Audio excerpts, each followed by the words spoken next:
Soph's having a great senior year between the soils class and all the different opportunities that everyone's given her to, you know, whether it's go crush, go bottle, go this, go that. So yeah.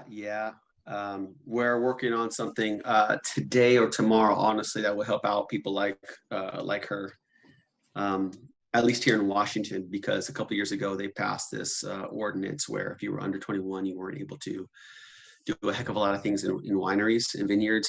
Only recently, as in a couple months ago, they said, actually, we're going to try to enforce that, which is ridiculous.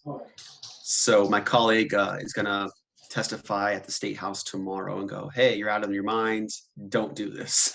that's nice. That would be very nice, actually. So good thing is we talk a lot up here, and we have a fair amount of people that are going to testify on Wednesday. So I don't think that's going to, you know, hold water.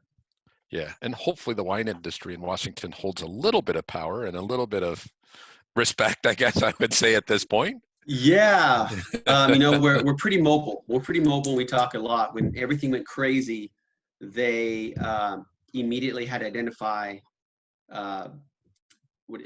vital industries. I forget the verbiage. You know, necessary industries that still need to go on. Yeah. And then from there, they identified key educational programs that needed to continue to go on to support those.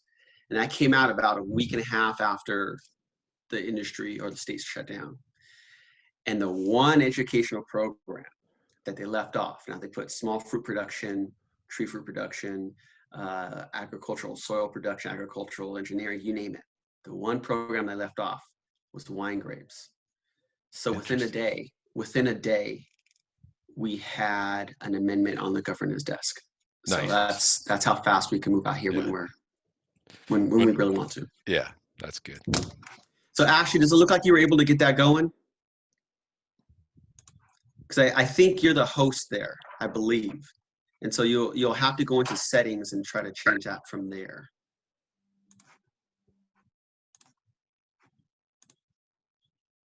Oh, seems like it's working. Oh, keep minting. There's Moya. Hi, Moya. Hi, everyone. Moya, pleasure to finally see you, madam.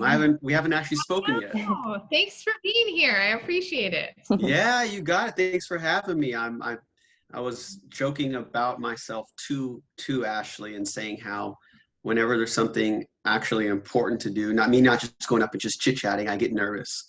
But I awkwardly enjoy the nervousness. It keeps me straight. Keeps me from. It's good. If you didn't be nervous, there's something wrong, right?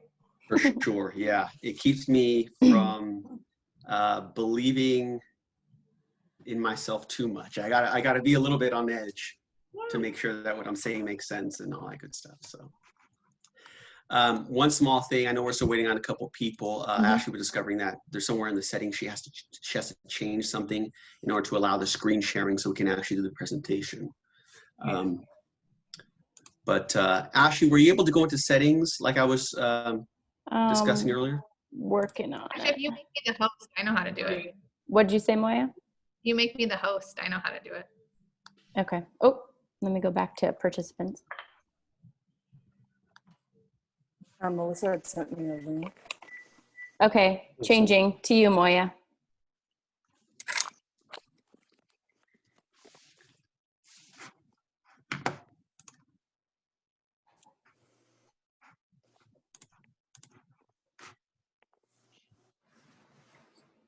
All right, I should have done it. Joel, did it work?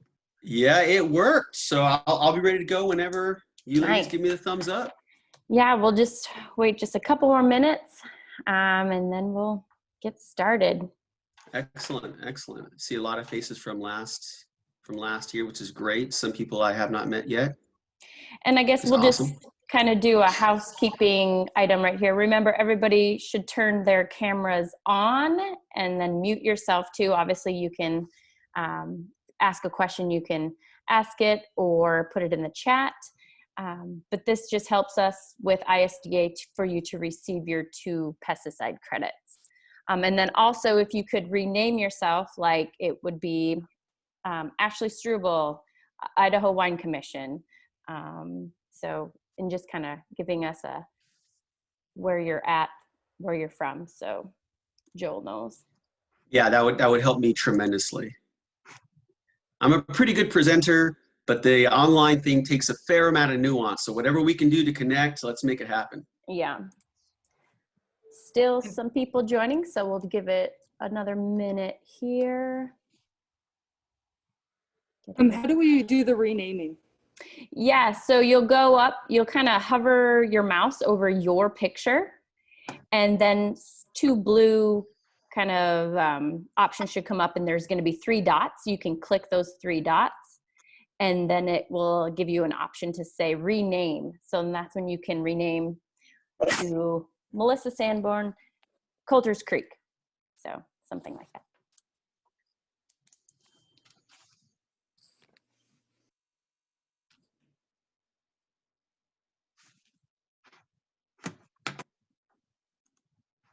And Ashley, as we go through, if people are posting any questions or anything in the chat, if you could maybe bring that up, because I might have a tendency to gloss over it. I can keep an eye on that. That's for sure. That would be great. Thank you so very much. All right. Still some people rolling in.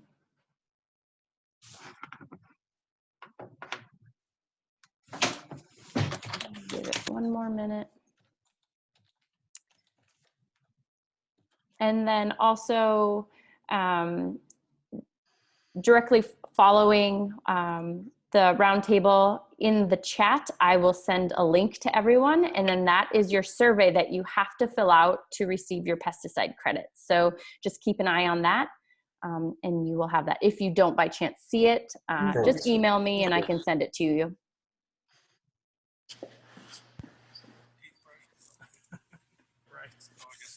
All right. Well, we have 20 on right now, so I think it's a great time to get started. Again, my name is Ashley. Super excited to have Joel here to kick off this virtual seminar. Again, you'll receive after the seminar a survey. Please fill out. If you have any questions, please email me. And then also please turn on your cameras, mute yourself, and rename yourself like it'd be Ashley Struble, Idaho Wine Commission, so we know who you're with. So for Joel's reference. If there's any questions, please direct those in the chat, and then we're off. So here, everybody, is Joel, and he'll do a brief introduction of himself. Hello, everyone. I think I've met about a third of you, and I think maybe half of you have heard me speak before. And for those of you who don't know me yet, hello, I'm Joel. So last year, I did a couple gigs for the Wine Commission, and we had some really, really good feedback. And I was really happy that they reached out to me this coming December. And we all had a very interesting 2020. So I'm hopeful that together we can really jump into 2021 much stronger and much more educated, and really start to create and really define and market Idaho in the way that maybe it hasn't been done before. So that's my hope. So that being said, a couple items on how we are going to conduct this thing today. I really enjoy presenting stuff in person. The online component is a little bit tougher. So I'm going to gently ask you all to do something for me. And I do the same thing with my students. If one or two of you, if you know you don't have a crying baby in the background like I do sometimes, if you want to have a microphone on, one or two, if you know there's not a lot of noise, that actually helps me a little bit, because that lets me know that if I tell a joke, it doesn't fall on deaf ears. I can read smiles every now and then, but a little noise goes a long way, a little bit of noise. And also, I would very much like this to be a discussion. If there's questions, interrupt me or type it in the chat box. That's okay. The more that we can discuss this, the more we can all understand the nuance. It's very, very easy, as you all know in this industry, for somebody to come in and kind of just talk. And either talk over your head or talk in a manner that makes them sound intelligent, but not necessarily help you out. That is not my concern. My concern is giving you actual tools that you feel comfortable with and that can set you on the right path. That's my concern. And in order to get there, I'd like to try to have a discussion as we go along. Sound good? Just give me a thumbs up. Just don't give me the middle finger. All right, cool. All right, let's roll. Screen share. All right, are you all able to see my screen by any chance? Yes. Excellent. Okay, thank you very much. Last small note. Are you all able to see my cursor? Yes. Excellent. All right, let's roll. So today we're going to talk about pest management and get you all started for 2021. It's a little bit early to talk about pest, but there's some ones that are probably on the top of your minds right now. Quick note, again, for those of you who have not met me yet, I spent about just under 10 years, I think it was 9 years and 10 months in the Marine Corps doing a lot. And I've been able to kind of catapult that into the wine industry here and help out in a certain degree of ways. Been around, done various internships, studied at different stuff, at different places. Was able to do my master's in wine grapes, and I studied actually 30 different wine grapes, so very interesting and very in-depth course of study with a very famous gentleman. Since 2016, I've been the director of viticulture and the vineyard manager at the Institute for Enology and Viticulture of Walla Walla, which is where some of you may have met me for the first time. And then in various certificates and awards. And most recently, I had some folks from WSU contact me about one or two of them attended one of my lectures and heard me talk a lot about economics. And there's a lot of nuance to the economics of vineyards and wine that we've kind of ignored as an industry. And so they said, well, if you'd like to learn more about it, we don't know about it. If you'd like to try to explore it, we'll pay for you to do it. So they're currently paying for me to do their certificate. So I thought that was kind of cool. And ultimately, they're paying me to learn some of this so that I can service people like you better. So I thought that was nice. So what in the world are we going to do today? Let's stop talking about Joel, shall we? What are we going to learn about today? Now, big one, Phylloxera. People freaked out in 2019 about Phylloxera. We've been able to calm things down a bit, but there's a heck of a lot of myth out there. And of course, for the future of our industry, we want to make sure that we're all on the right page and we know how to move forward if we have it, if we're afraid of having it. And of course, we want to be able to still welcome our clientele to our region and to our businesses or to our house. So I want to talk about life cycle and what that means and how you go about managing it and giving you the tools and probably a lot of tools that you haven't actually considered or thought of yet. Secondly, I do want to talk about crown gall. And crown gall is something we've been dealing with actively for a while, but every year it comes up again and again. And there's some very consistent themes that people sort of don't know or kind of forget on how to address it, how it works, what it looks like, and really what you're missing because you're looking in the wrong place. Ignored causes. There's a lot of things we do as growers, myself included, that can cause it to happen or to speed up. And then how do you manage it and how do you avoid it?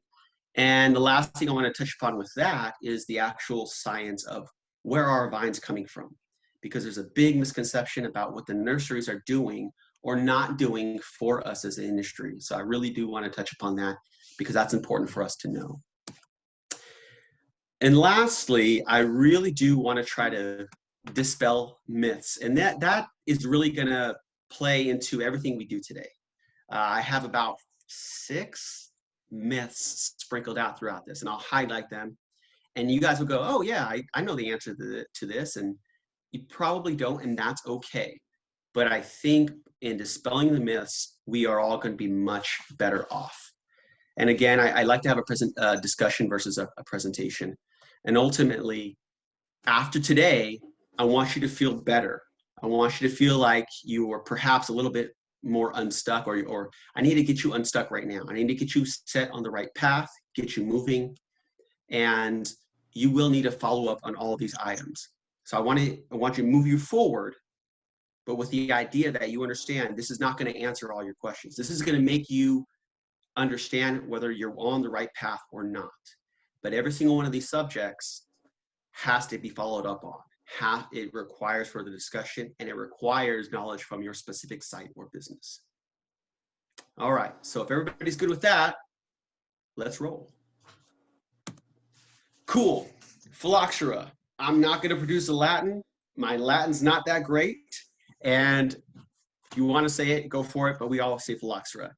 I'm not going to go into the history of it. I think we all know the history of Phylloxera.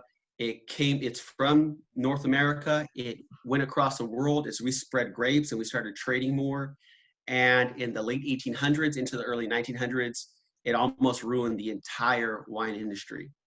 And it was the introduction of American rootstocks, American roots essentially, that sort of saved the wine industry. It's an aphid-like soil-borne insect, and it creates the damage that you see there in front of you.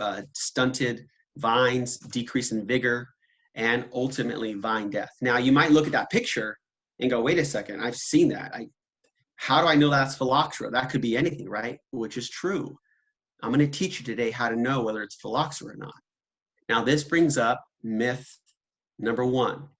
Okay, everybody pay attention. Here we go. Phylloxera in my vineyard will kill my business. You better grab the kids, grab the dog, and head for the hills because the floods are coming. Not exactly. If this was 1880 or 1890, yeah, you didn't have a lot of options for sure. And the world did not move as quick, but we've spent a lot of decades figuring out how to manage and prevent Phylloxera. But in order to do that, you got to know your tools and your strategies. Here's sort of the layout of what we're going to talk about in relation to strategy. Life cycle. Knowing the life cycle of any pest whatsoever, is super important. That's going to allow you to determine when you got to tackle this problem. And that's true of Phylloxera, mealybugs, powdery mildew, anything. Know the life cycle. That will teach you a heck of a lot. How to actually go out there and look for this stuff. How to actually scout. I think I recently read a paper and a publication that was telling people to dig down 4 feet and take samples. That's a hell of a lot of digging. That reeks to me of somebody that doesn't have to go out there and dig themselves. You do not have to go down and dig 4 feet. I will show you why I do not. There's nothing wrong with that, but there's other ways and easier ways to scout. Of course, knowing where to look, all this is important. And then, how do you actually combat this thing? And you really do need a plethora of tools because life is nuanced, and so is this. Just telling somebody, well, you got to plant rootstocks. That's the only way. Again, that reeks of somebody who doesn't actually have to do it and is not concerned about your money. Remember, at the end of the day, you got to pay for doing this, right? So you have to figure out what's useful and economical for you. And yes, we have plenty of chemicals that can help out in this scenario. And then what are you doing every day to manage your vineyards that are either encouraging the spread of Phylloxera or preventing the spread of Phylloxera? And that goes into our sanitation protocols. Okay, life cycle. I'm going to spend a couple of minutes here because it's very important to know. Phylloxera really doesn't start becoming active and feeding on the roots of vines until the soil hits about 64 degrees Fahrenheit. The soil, not the air temperature. This should make sense to us because really that's about when the vines are probably, I'm guessing, 4, 5, 6, 7 leaves, right? The vines are becoming really active. And so that means that the roots are becoming fairly active, which means that Phylloxera has a good amount of food, being produced. And this is usually mid-April, mid-May, usually, not always, but usually around there. Most of what we find are the wingless females, so these ones right here, or we find the first and second instars, which are essentially crawlers, babies, like what you see here in the picture. There's a couple things that work in our advantage. One, when they're feeding really early in the season, they're really eating very nutrient-dense root sap.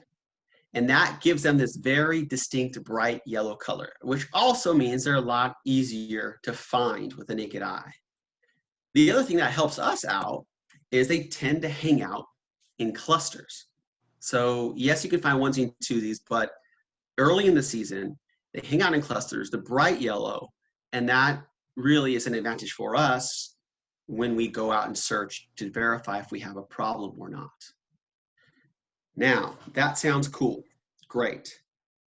Before we go forward, I want to spend about 5 minutes discussing a very, very, very important portion of the life cycle and the application of Phylloxera. So this next 5 minutes, some of you initially are going to go, oh crap. And then I'm gonna guide you gently and safely down to the surface of the earth. All right. Phylloxera can infest the roots and the foliage. We have 2 types of Phylloxera, right? Stuff that lives in the ground and feeds on the roots, and stuff that crawls up and feeds on the actual leaves. Now, we haven't really seen this in our regions. For the most part, we're talking about Virginia, New York, North Carolina, those areas that with a lot more rainfall, a lot more humidity. However, here's where things get dicey for our regions. This is another example of what I talked to you about. So we usually deal with this down here. One of the things that root phylloxera causes are these little nodules, and we'll talk about that more. These little nodules are an abnormal abscission from the damage of the phylloxera. But the phylloxera can also go up here and infest the foliage. And in this particular little item, you see those galls on the leaf, and they're brown. That's because they've oxidized. The cells have taken damage, and the oxygen has come in, they turn brown, just like your wine can or avocados or bananas or you name it. Here's what I want you all to pay attention to, please. When this happens, it can look like this or this. Now, as I show you this, and as I'm looking through some of your faces, some of you right now are going, oh crap, I've seen this. I've seen that multiple times and ignored it, or been told it was something else. Let me explain to you what you're actually looking at. This brings us to myth number 2. If you see these signs, you have foliar phylloxera, and it is time to panic, right? The flood's here, and you're seeing everything wash away. No. Let me teach you the difference of what you're seeing here versus what you may have seen in your vineyards or in other people's vineyards. This is what we just looked at. This is not this. Before I go forward, who can chime in and tell me what is that on the right-hand side? Anybody? Mites or maybe herbicide? Mr. Williamson, there we go, senor. Those are mites. Who can tell me what kind of mites? Anybody? Probably 2-spot or Pacific. You know, the 2-spot or Pacific take on a much different form, and that's okay. That's why we're having this conversation, because what you're seeing here are blister mites.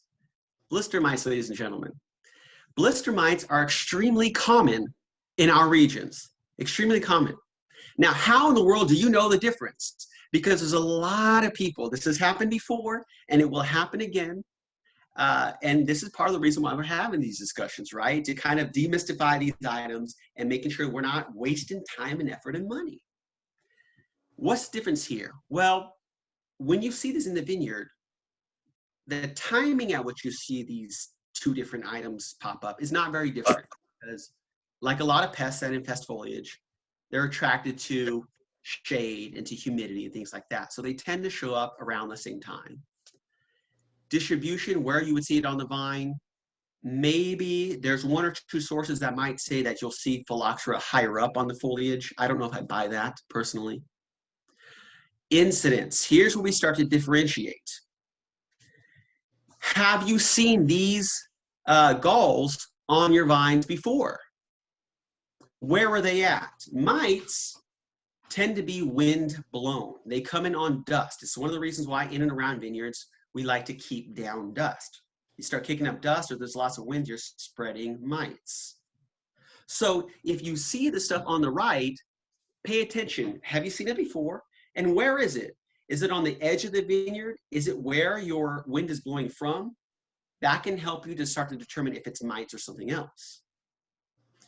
What vines is it on? Is it on your vines that are maybe trellised differently? When I first started managing the vineyards that I manage right now, there was a lot of blister mite, and they were in our Sauvignon Blanc, which was trained to Geneva double curtain, which the canopy there is easily twice as much as the other vines.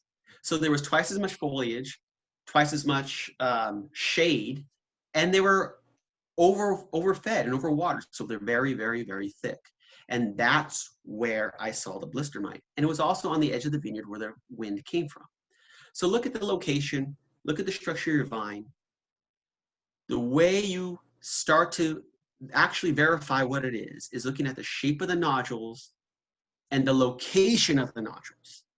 So if you look at those bottom pictures there, on the right, those nodules actually look quite spiky, because they are. They almost look like goat heads when the goat heads are young and green and they're still kind of soft. They almost look like goat heads. They're also on the under part of the leaf. So the Phylloxera infests the top portion of the leaf, and then it creates galls on the underside of the leaf. The opposite is true of blister mite. The blister mites create colonies on the underside of the leaf and create smooth nodules and blisters on the top side. Does that make sense to everyone? And if it does, I think you can see the difference here. So, and I bring this up because this is incredibly important for you to be able to go into your vineyards or your buddies' vineyards and see and feel comfortable with what you're seeing. The last thing we need anybody doing is freaking out. So it's very common to see the pictures on the right, which is blister mite. Now, the other thing with blister mite is it's almost entirely cosmetic. It does almost nothing to keep the vine from photosynthesizing. So it's not actually very economical for you to try to change up your management and address it. And it certainly is not economical for you to change up your management and try to address it because you think it's Phylloxera. But hopefully now we all can tell the difference from those two.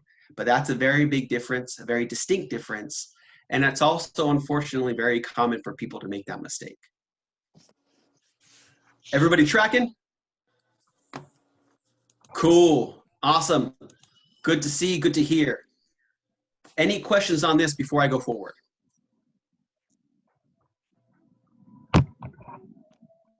This is Ron Bittner. Ron, how you doing, sir? Good, buddy. I have a question. I haven't gone back and looked at the biology, but I found a record. It was 1910, Juliet, Idaho. It was our only record currently, I think, in Idaho, from the University of Idaho. And I would have to go back and look at that. But I was always under the impression that the roots have to be exposed before the eggs can be laid. I mean, they don't crawl down into the soil. And since our soils are mostly sandy loam, we don't see cracking like you do in heavier soils. Correct. What are you seeing in Washington, or is that still my understanding down here? We don't get the cracking of the soils except in heavier soils.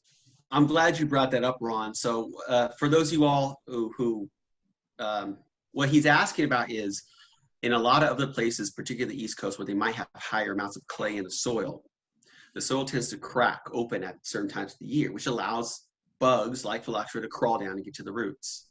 That is true. What is also true, what we found over the past couple of decades, but kind of ignored because we just assumed nobody had a problem, was the fact that Phylloxera actually can move in our sandy and loamy soils. It just doesn't move as fast. So that's sort of one of the misconceptions that we disproved a while ago and sort of just moved on because we assumed that we didn't need to pay attention to it.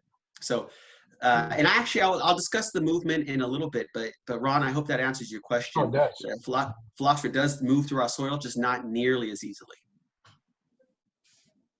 Yeah. Thank you. Yeah, of course.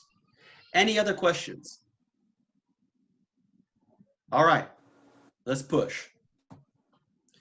Back to life cycle, harping on life cycle.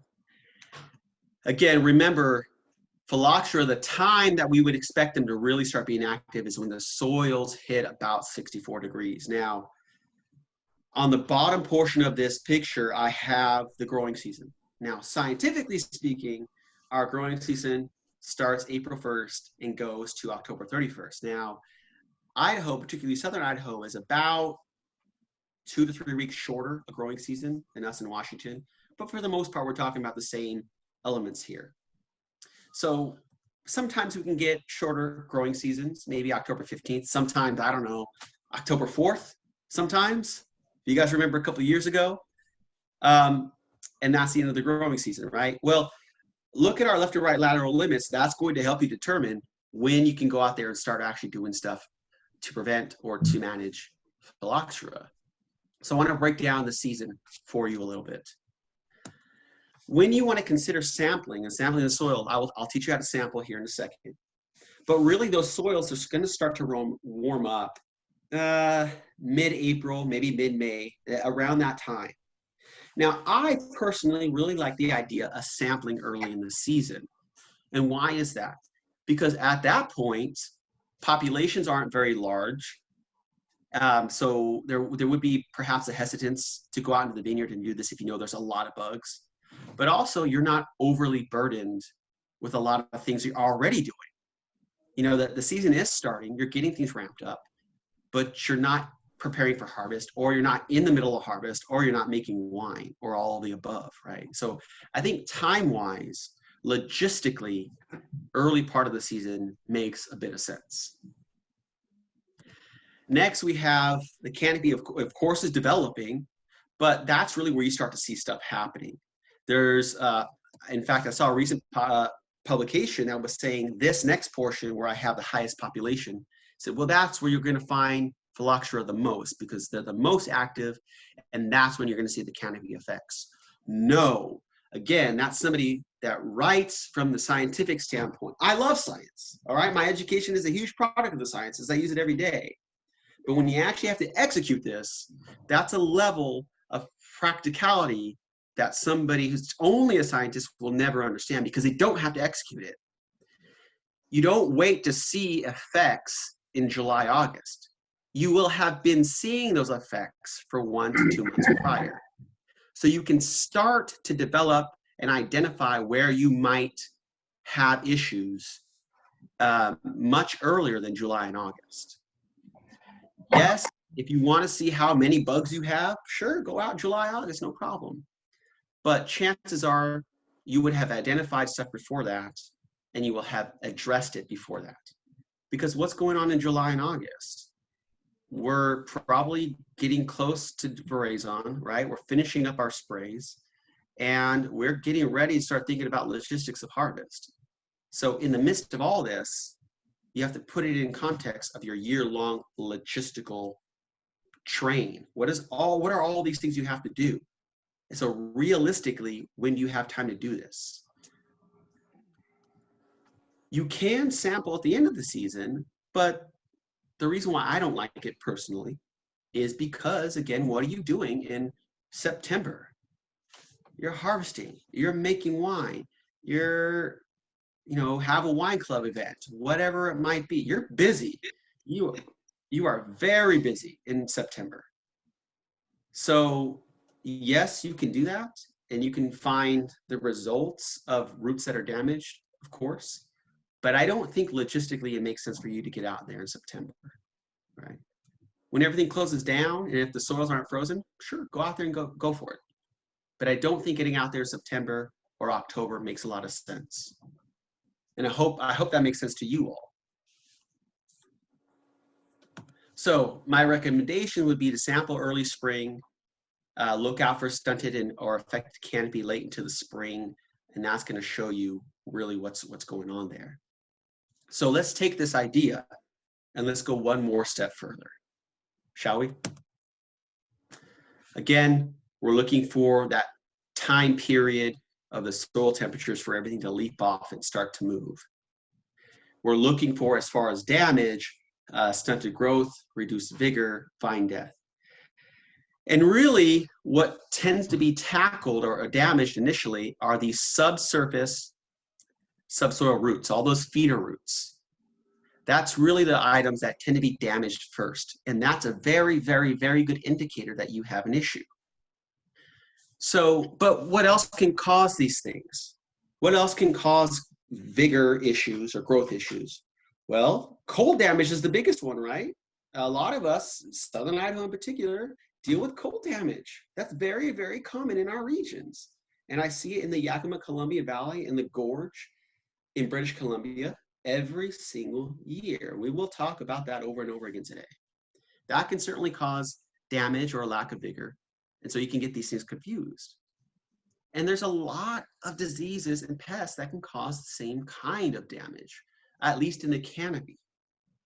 So you really do have to know your vineyards. And so in knowing that, look for different patterns.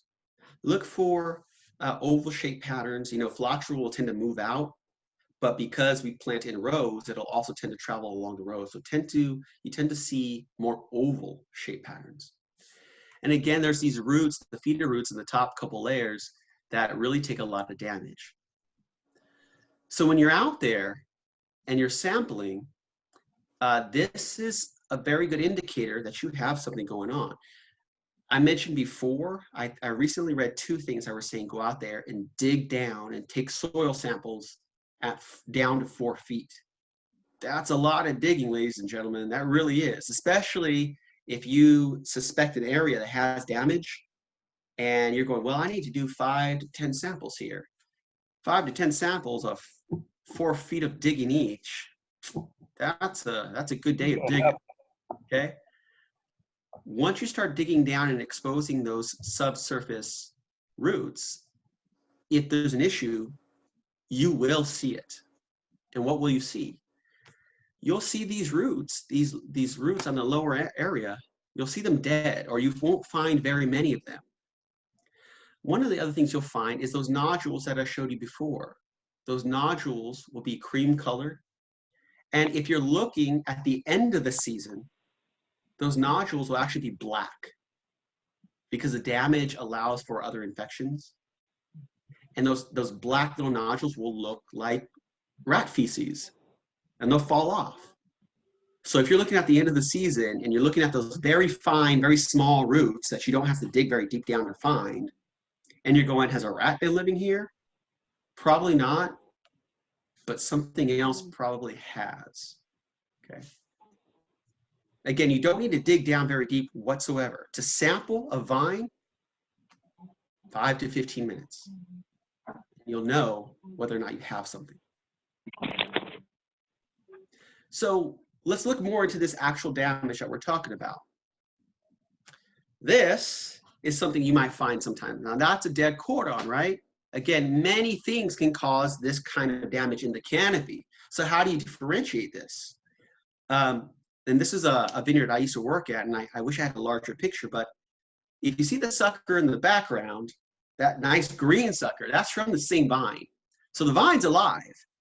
So if the roots were damaged, we probably wouldn't have that sucker being so green and growing.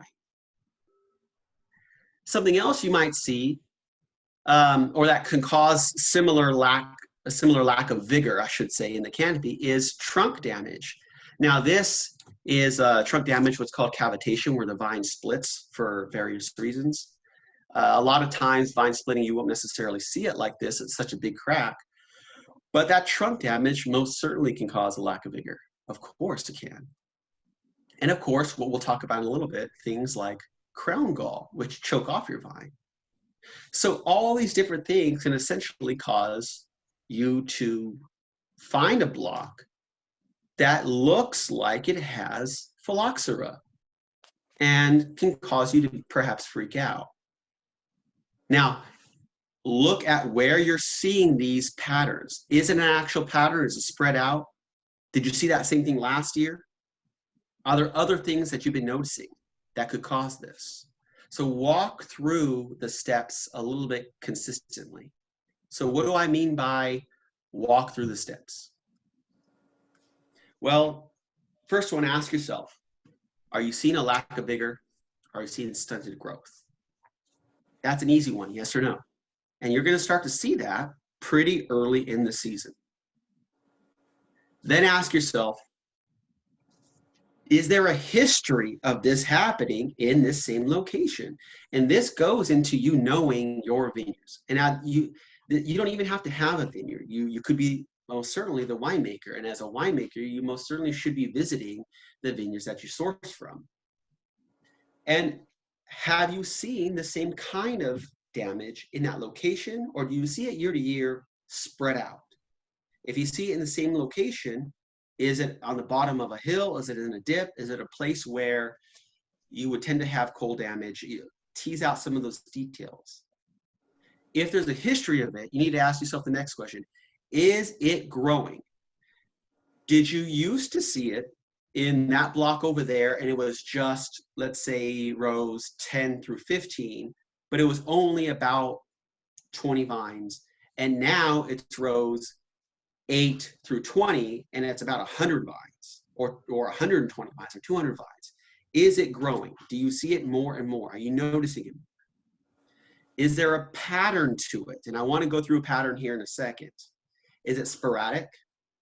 Are you seeing that oval shape? Are you seeing it spread out in some way? And if you've answered yes to all those, then you probably need to consider at that point going to sample and verify whether you have it or not. Is everybody clear on that sort of mental questioning? All these things, like anything in life, is dynamic. So if you break it down into a pattern, do I see this? Do I have that? Have I done this? You can easily X out the noise and make an intelligent decision. So I'm hoping that that makes sense for everyone here. Now, if there's no questions, I want to walk through an example. I love examples. Better to show, a picture's worth 1,000 words, right? And I got 1,000 words, but I also have 1,000 pictures. So this is a 3D image of some work that I did a couple of years ago. And I'm just going to assume that right now everybody went, ooh, 3D. So in my head, I just impressed you. If I didn't, lie to me later on and say I impressed you. The 3D image here is of the same block. It's a Merlot block. And it was done on August 1st. They're from 3 different angles. So here, this is kind of up and straightforward along with the rows. And this is a little bit to the left and even more to the left. But same block, different angles. The area highlighted in the blue here was an area where we were having an extreme lack of vigor throughout the season. And in fact, I had some pictures before this, but I just thought this would serve our purposes for today. So the blue area highlights the lack of vigor, and as you go to the different angles, I think it becomes more apparent. So you really have this huge lack of vigor here, but also kind of coming into this area here. Almost like 2 ovals or 2 circles overlaid onto each other. Now, what kind of lack of vigor did I show you? Well, in some cases, what I was showing you in those other pictures, short shoots, in some cases, yellow shoots, things that were delayed, a couple of dead cordons, those kind of things. Now, this is right smack dab in the middle of the season. We should be hitting veraison right then. Some of the healthier vines were, but there was a very distinct continual lack of vigor. This is that same block roughly a month later, about 3.5 weeks later, or 4 weeks later.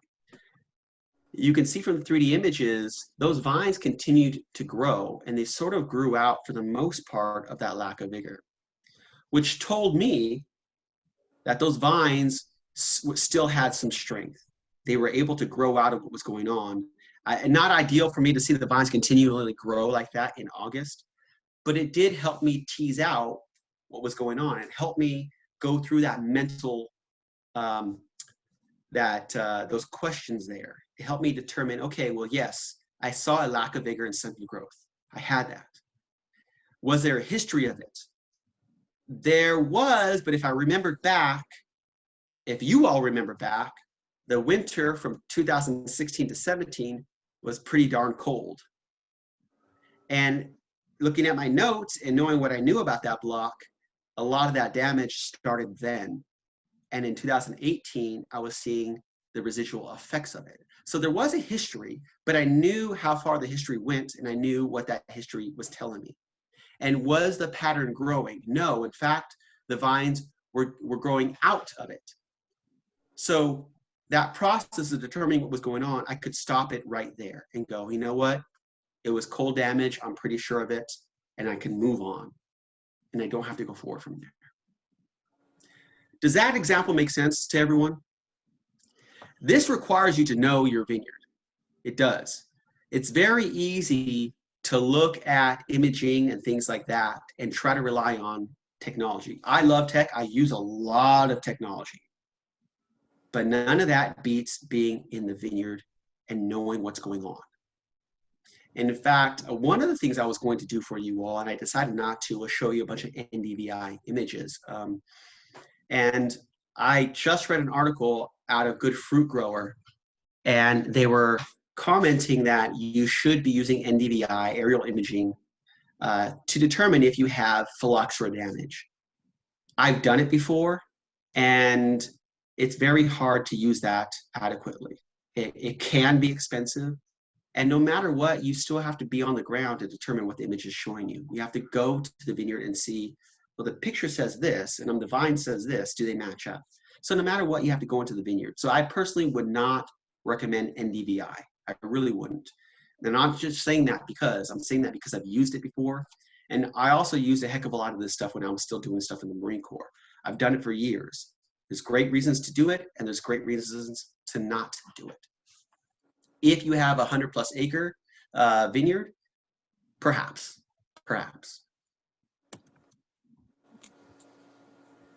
Actual sampling. We've talked about what to look out for in the canopy. We've talked about going through those decisions and asking yourself questions. So now you've kind of come to the idea that you need to actually sample. If you look at that picture on the bottom portion there, you can kind of see some yellow eggs. Sorry, here. You can see a little bit of damage and some nodule. This is actually a nodule starting to form. It's an elongated nodule, but it's a nodule. Well, look at where this person's holding it. This is somebody's finger. See the ridges? That's somebody's finger. So these are fairly small roots. Now, you don't have to look at all the very, very, very small roots, okay? Again, look at, do you have nodules? If it's early in the season, the eggs and the bugs are going to be a very distinct yellow, so that's going to help you identify them. If it's late in the season, these nodules will turn black and they will pop off in your hand. So you can grab a clump of these roots and determine whether you have it. But also, a lot of those small feeder roots in the end of the season might be dead also. How do you sample? Go about 1 foot away from the vine and dig down 1 to 2 feet. I think two feet is a little bit extreme. I don't think you necessarily need to do that, but you certainly can. And take a look at the soil and the roots. You know, if you're finding dead roots, you might want to start asking some questions, right? Use a magnifying glass, a stereoscope, whatever you have. Sometimes you can use your naked eye. That's actually fairly easy, especially if you have a fairly in-depth issue. And look for those nodules. And early in the spring, make sure you're looking for that color, that yellow color. It's very, very, very distinct. Now, getting back to something that Ron said earlier, there's another sampling technique that I want to talk to you all about. And that is what's called Emergence Trap, sometimes called the inverted bucket trap. This has been used a lot historically in Australia. And the idea is that phylloxera moves through the soil, even in our loamy, sandy soils. And you bury a bucket where you think you might have an issue. Sometimes in Australia, you can buy these buckets that come with spikes, and you just spike down the edges. Not very necessary. You can just bury the edges a couple inches deep. And you wait a month. You wait a whole month with all these buckets out in the vineyard. And then you come back. So you're supposed to moisten the inside of the bucket and then bury it. The idea is that underneath your vines, it's moist, it's humid, and they can't really tell the difference, so they tend to follow the moisture. And they can, in theory, go into your bucket because they're actually looking to go up your canopy. That's the theory behind it. There's some questions to whether or not that works here in our regions.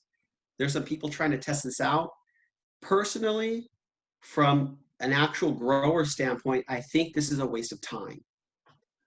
Because if you're going to take the time to go out and sample, doing the previous method, just checking out your roots, that doesn't take that long. 5, 10, maybe 20 minutes per vine.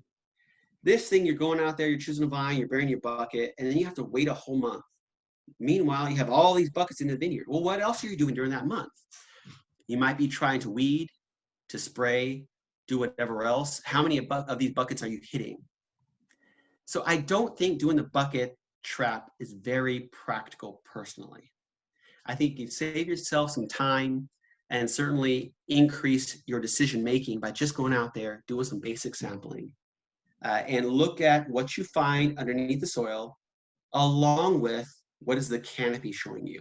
And you can make a very intelligent decision based off of those. Any questions about those two sampling procedures? All right. So again, I really, really, really like to harp on the difference between scientific theory and application and actual practical application for the sake of making wine. I really like to distinguish between those two.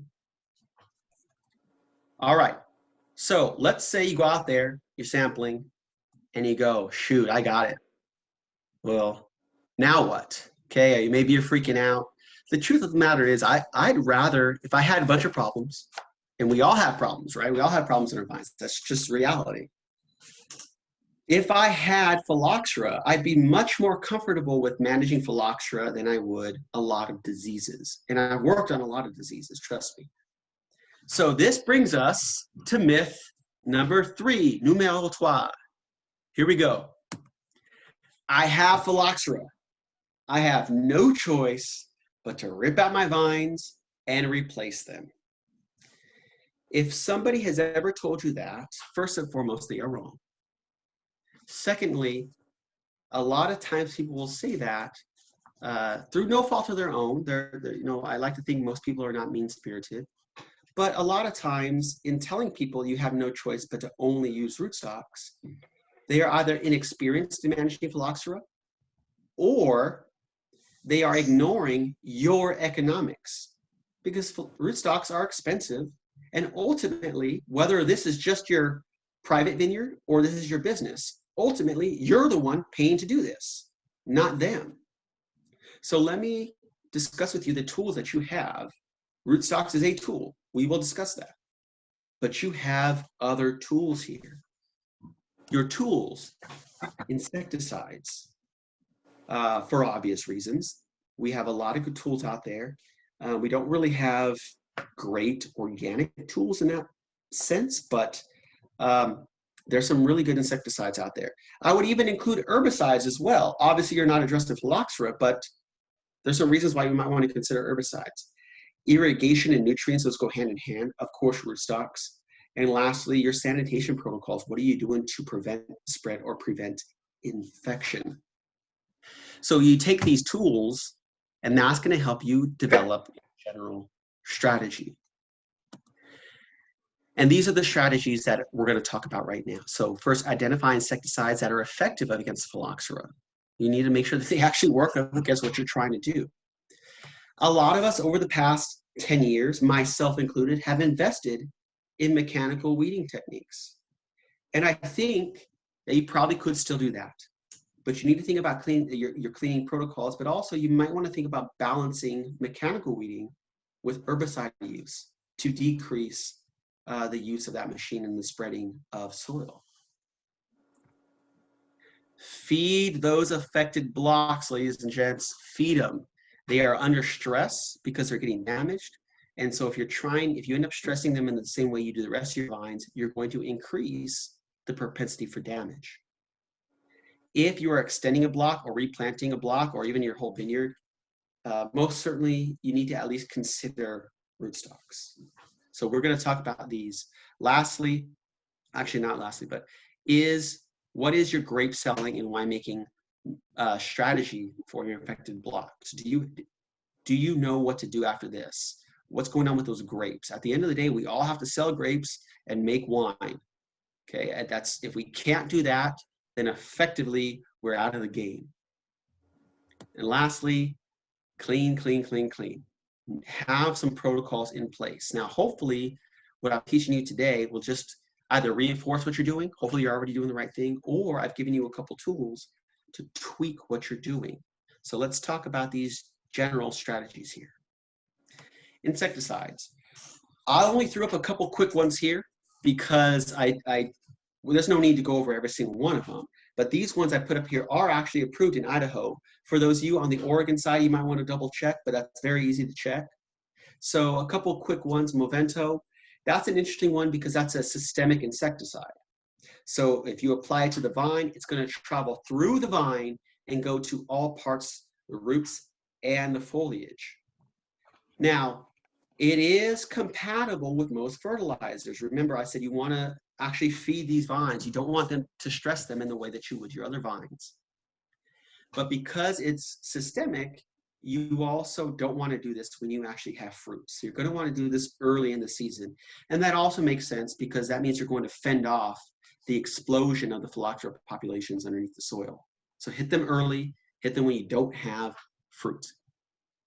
Venom's a pretty good one. A fair amount of people use venom. There's some other good ones. Again, I only threw up here. This is a selective insecticide, so it's not going to kill everything, especially if you have other insects you're concerned with. Definitely applying this to the soil is the way to go. Now, in this case, we're talking about suppression. This will not come close to eliminating an issue you have. It will help to balance out your issues. And that might not sound very appealing to you, but sometimes it's the only thing you can do is help to suppress something, and hopefully it's enough. But if you're going to do something like that, I would highly encourage you to feed your vines, help to balance out some of the damage that they already are taking. And this chemical kind of lasts a while. So if you're concerned about greater ecological issues, if you're concerned about pollinator populations around your vines or anything like that, you could use venom, but be very, very careful. Make sure to read the label. As with all of these, always check with your supplier, always read the label. The last one, Admire Pro, some people have been having some pretty good success with that. And again, soil applied to the root zone, and do it early in the season. So that's just a couple of options for you. There's more options. Make sure it's approved in your state. Make sure you check with your supplier. Feed and apply this early in the season.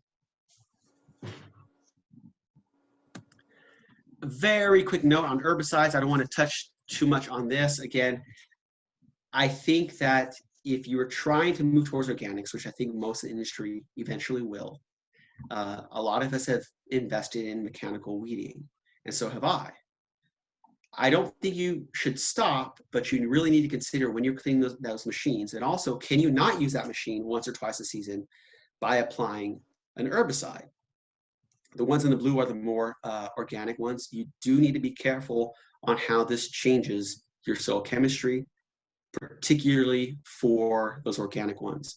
Very quick note, the Roundup, I think most people are moving away from that. I think we now have 26 or 29 weeds that have shown resistance to Roundup. So you might want to think twice before using that in the future, even though it's cheap and highly available. Nutrients. Feed those affected vines and blocks. As I said earlier, this picture here could be caused by a host of things, right? And ultimately, the damage that the roots are taking is causing an imbalance in water and nutrients. So to help balance that out, give it a boost, feed it a little bit more, give it an opportunity to grow out of that damage. So you want to combat that vigor and encourage that root development. And you can't do that unless it has enough water and nutrients. In doing so, please pay attention to the soil pH. I realize not everybody is super well versed in pH. Suffice it to say, really, really good soil pH for us, for grapevines, for Vitis vinifera specifically, is between 6.5 to 7.2. That's the ideal zone. But there's a huge difference in strength between pH 6 and pH 7. And there's an even greater strength difference between pH 7 and pH 8. So when you're talking about feeding your vines or applying herbicide or insecticide, make sure you know that your soil pH and your water pH are good to go. If you haven't checked it in some years, please check it. If your water is fairly basic, you know, your pH could be upwards of 8, 8.2, 8.4, and you probably can change a heck of a lot by just adjusting the pH of your water or the pH of your soil. But if your pH is out of balance, you're not going to be feeding your vines correctly. You're not going to be applying your insecticides correctly. And you could just be wasting money. You could be wasting a heck of a lot of money. Let me close this really quickly. Sorry. And so if you think you have a problem and you want to try to help give the vines the opportunity, feed them, the best opportunity to feed them is pre-bloom. Usually we do that in the early spring or very late winter, so it's already in the ground. At bloom is a really good time to feed them again. And then last opportunity is veraison, and that follows the biological patterns of the grapevine when it tends to take up more nutrients in kind of huge gulps. So if you have a problem, I personally would try to apply 15, maybe 30% more nutrients in those areas than you normally would. If you go beyond that, you're probably just wasting that nutrients because the vine probably doesn't have the root structure to grab onto all that. So feed it more, but not a tremendous amount more because the vine won't be able to utilize it. It needs time to grow out of that. And in growing healthier canopy, it grows more and healthier roots. It can then grab onto more nutrients.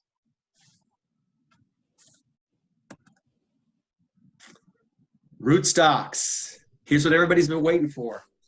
So rootstocks saves the worldwide industry. And we did that by taking these American grapevines, these wild grapevines, and cutting them off and sending them forward. And we figured out that we can put Vitis vinifera on top of it, right? Well, the reason why this works is because it's a natural host. It co-evolved with Phylloxera. So a lot of people think that Phylloxera can't live on it. But these roots normally grow faster on American rootstocks than they do on Vitis vinifera. So it can combat the damage more easily. And that's one of the reasons why it, is more resistant. And the rootstocks really were helped to protect against disease, of course, but also we realized that they're really good for things like salt issues and drought and all that kind of stuff. Now, going back into the question earlier, why doesn't our region or regions, how come we don't use this in mass? How come everybody doesn't have rootstocks? Well, the traditional idea was that the soils were very sandy or loamy. Phylloxera couldn't live here. We had these cold winters that can easily get down to the cold can get down 10 inches into our soil and kill a lot of soil-borne pathogens. All that is kind of true. The cold helps us out a lot. Phylloxera can live in our soils, but it does not really persist or spread nearly as quick as it does in other locations. That's why we haven't used these historically. Going forward, we're certainly going to see a greater balance of rootstocks. Now, let's go to myth number 4.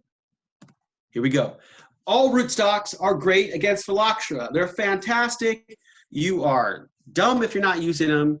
In fact, I had somebody kind of tell me that a couple years ago. Very nice gentleman. He was from Bordeaux. He was a negociant, but he most certainly did not know more about grapevines than me. He so certainly did not know more about our regions than I. So I just kind of let him say his piece and I said, okay, sir, I appreciate that. You shook his hand and kind of went about my business. He goes, there's no other way. There's no other way, Joel. You have to plant rootstocks. Just rip everything out. Rip it out. All right, will do. Whatever. Here's your answer. Rootstocks, specifically of American parentage, are better at resisting Phylloxera. Let me explain. There are 2 big points I really want you to take out of this. The first one is the primary mechanism for determining phylloxera resistance is water use. The American rootstocks grow roots faster than Vitis vinifera. They also co-evolved with Phylloxera, and so the two actually are used to existing together. But what happens is the Phylloxera will eat the roots, and the American rootstocks will grow new roots to compensate for the damage in a way that Vitis vinifera cannot. So when you think planting rootstocks is going to kill or avoid you having Phylloxera or spreading Phylloxera, that is incorrect. They just cohabitate much, much better. Now, the second mechanism behind choosing rootstocks is, can you find the ones that you actually want? It doesn't matter if you have a paper on the latest and greatest rootstock that was developed from this university. It doesn't matter. Can you find it? That's really what's going to be useful for you. Can you find the rootstocks that you want? And if you can't, which rootstocks are available? Remember, we need rootstock, right? When we replant what? 100, 1,000, 10,000 vines at a time? And the nurseries have to produce hundreds of thousands, if not millions, of vines each year. That's a hard task. So really comes down to what is available as far as rootstocks. So I want to walk you through another example, okay? So this is how you guys determine which rootstocks to use. This is from Inland Desert Nursery. I know some of you all, probably a lot of you, have used Inland Desert Nursery. I've used them. I've used Duarte out of California as well. They both treat me very, very well, and we have a very good rapport. And that just happens to be the two that I use. It's not that I favor them. I just happen to use them and only so many people you can know, right? So let me walk you through this example so you can see what we're talking about.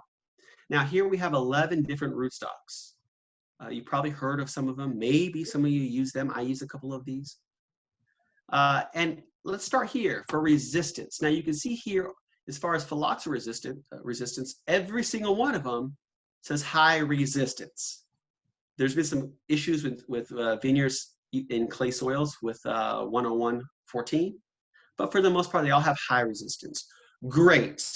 Well, then why don't you choose any single one of them? Because which of these is actually available when you need them? I think I try to update this. This is from 2016, and I tried to update it, but when I was looking for it, they were updating their website, so I couldn't get their updated version. But they now offer, I think, 12 rootstocks, but only 8 of them have really become their mainstay for various reasons.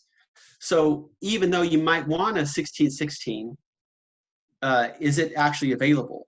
And if it's not, go to your option B, your option C. Now, they all have high resistance. They all have American parentage. But you want to understand that when you plant a rootstock, you're not just addressing Phylloxera. Remember, a vine's going to be there 15, 20, 25, 30 years. So what other things are you dealing with? So if I have, let's say, the St. George, excuse me, for inherent characteristics is vigor. It has high vigor. That means that it grows a lot of roots, it grows a lot of foliage, and guess what? It grows a lot of suckers. And because of that, it delays your ripening. So is this going to be conducive with what you need? Right? In some cases, no. I will tell you right now, I do use some rootstocks just so I can teach about it. That's the only reason I planted them. And everybody was amazed at how many suckers they had to manage. I mean, that itself can be a hell of a job. It really can. So start with your Phylloxera resistance. There are some rootstocks out there that have American and European parentage. In general, those aren't as good as strictly American parentage. But also check with your nursery what is available. So match what you want with what is available. Is everybody following this? So because the root structure is the way it resists, you have to work with that. Feed your vines, okay? Okay, I want to talk about your winemaking and marketing strategies. If you have a problem, is it economical for you is it more economical for you to replant your entire vineyard, or to develop these protocols to manage it and then ensure that you can continue to make wine? I would argue develop protocols and continue to make wine is the most economical way for you to move forward. I would argue that. And how do you do that? Well, this is certainly easy to achieve when you have your own estate vineyard versus just buying the grapes, but still possible. You have less to worry about. You have less, trucks coming in and out, all that kind of stuff. But you do have to clean. We'll talk about that here. The block itself, as we talked about, is going to decrease in vigor. We know that. But what does that mean? So now all you winemakers, I want you to go, ears perked up. What's going on? All you winemakers, think about this. The vineyard, the vines are under stress. More stress than you think, right? Which means that you're probably going to have much lower production.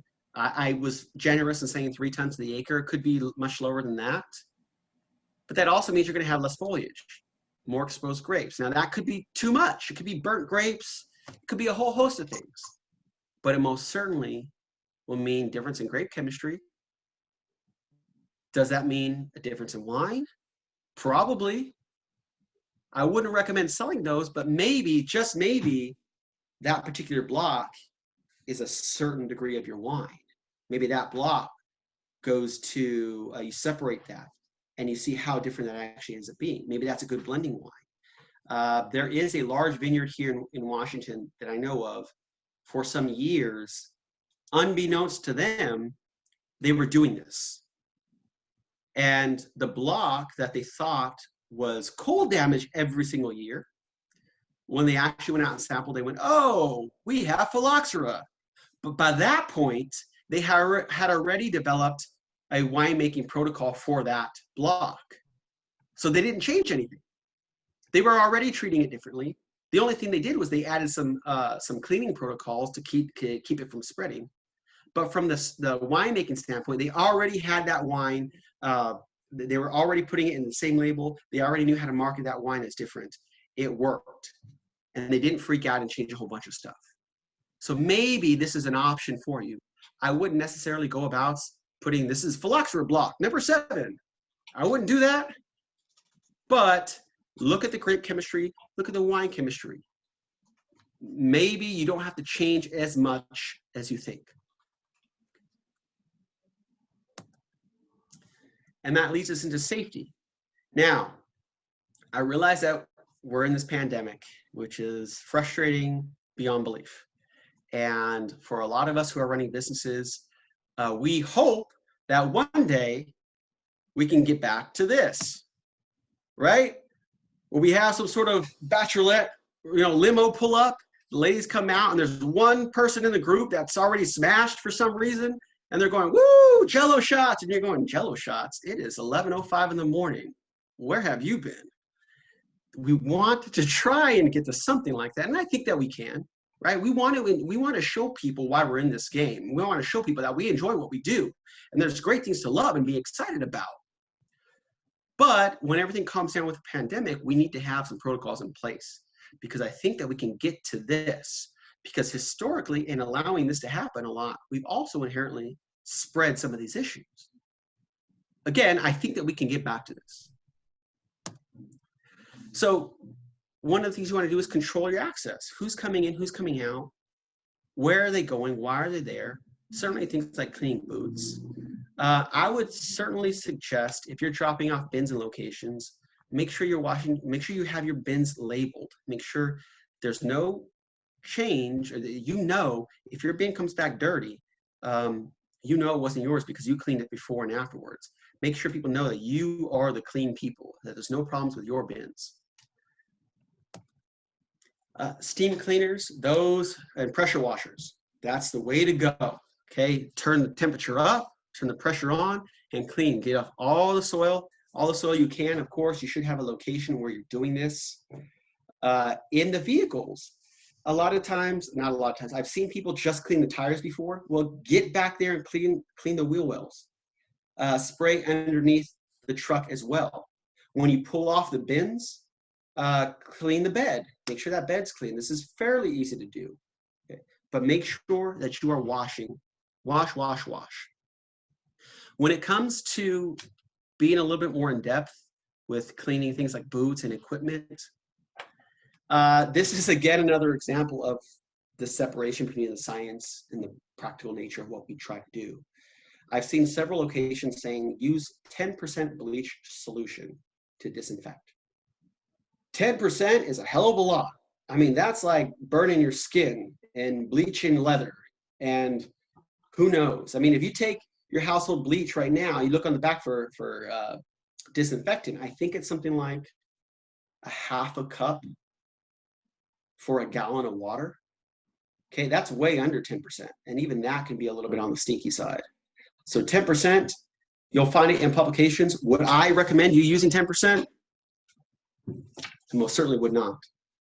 There's also a lot of articles that tell you to use chlorine to clean.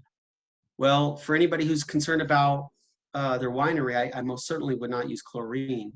There's some questions on the use of chlorine as it relates to cork taint, right? For all you winemakers out there. So if you see that, I personally would stay away from chlorine. Something that has worked well and that more people are starting to use are products like Protex disinfectant. And that's a medical grade disinfectant. It's already mixed up, if I recall, and buy and use. Pretty easy, pretty darn easy. I'm sure there's other products out there. By all means, do your research, but do a little bit of math, because I saw 2 places that were telling me to use 10%. I went, are you freaking kidding me? That's a lot. That's a lot of bleach. And that's potentially dangerous for people.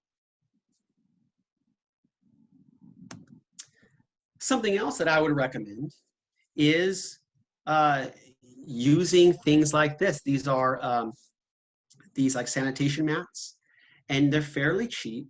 And you get a cleaner and you put it in there. And when you're walking across somewhere, you have your workers or yourself walk through there. Now, I would certainly use a brush or something to clean off your boots right before you get in there. So you're going to want to have an area maybe leading into your vineyard shed or between your outside area and perhaps your cellar.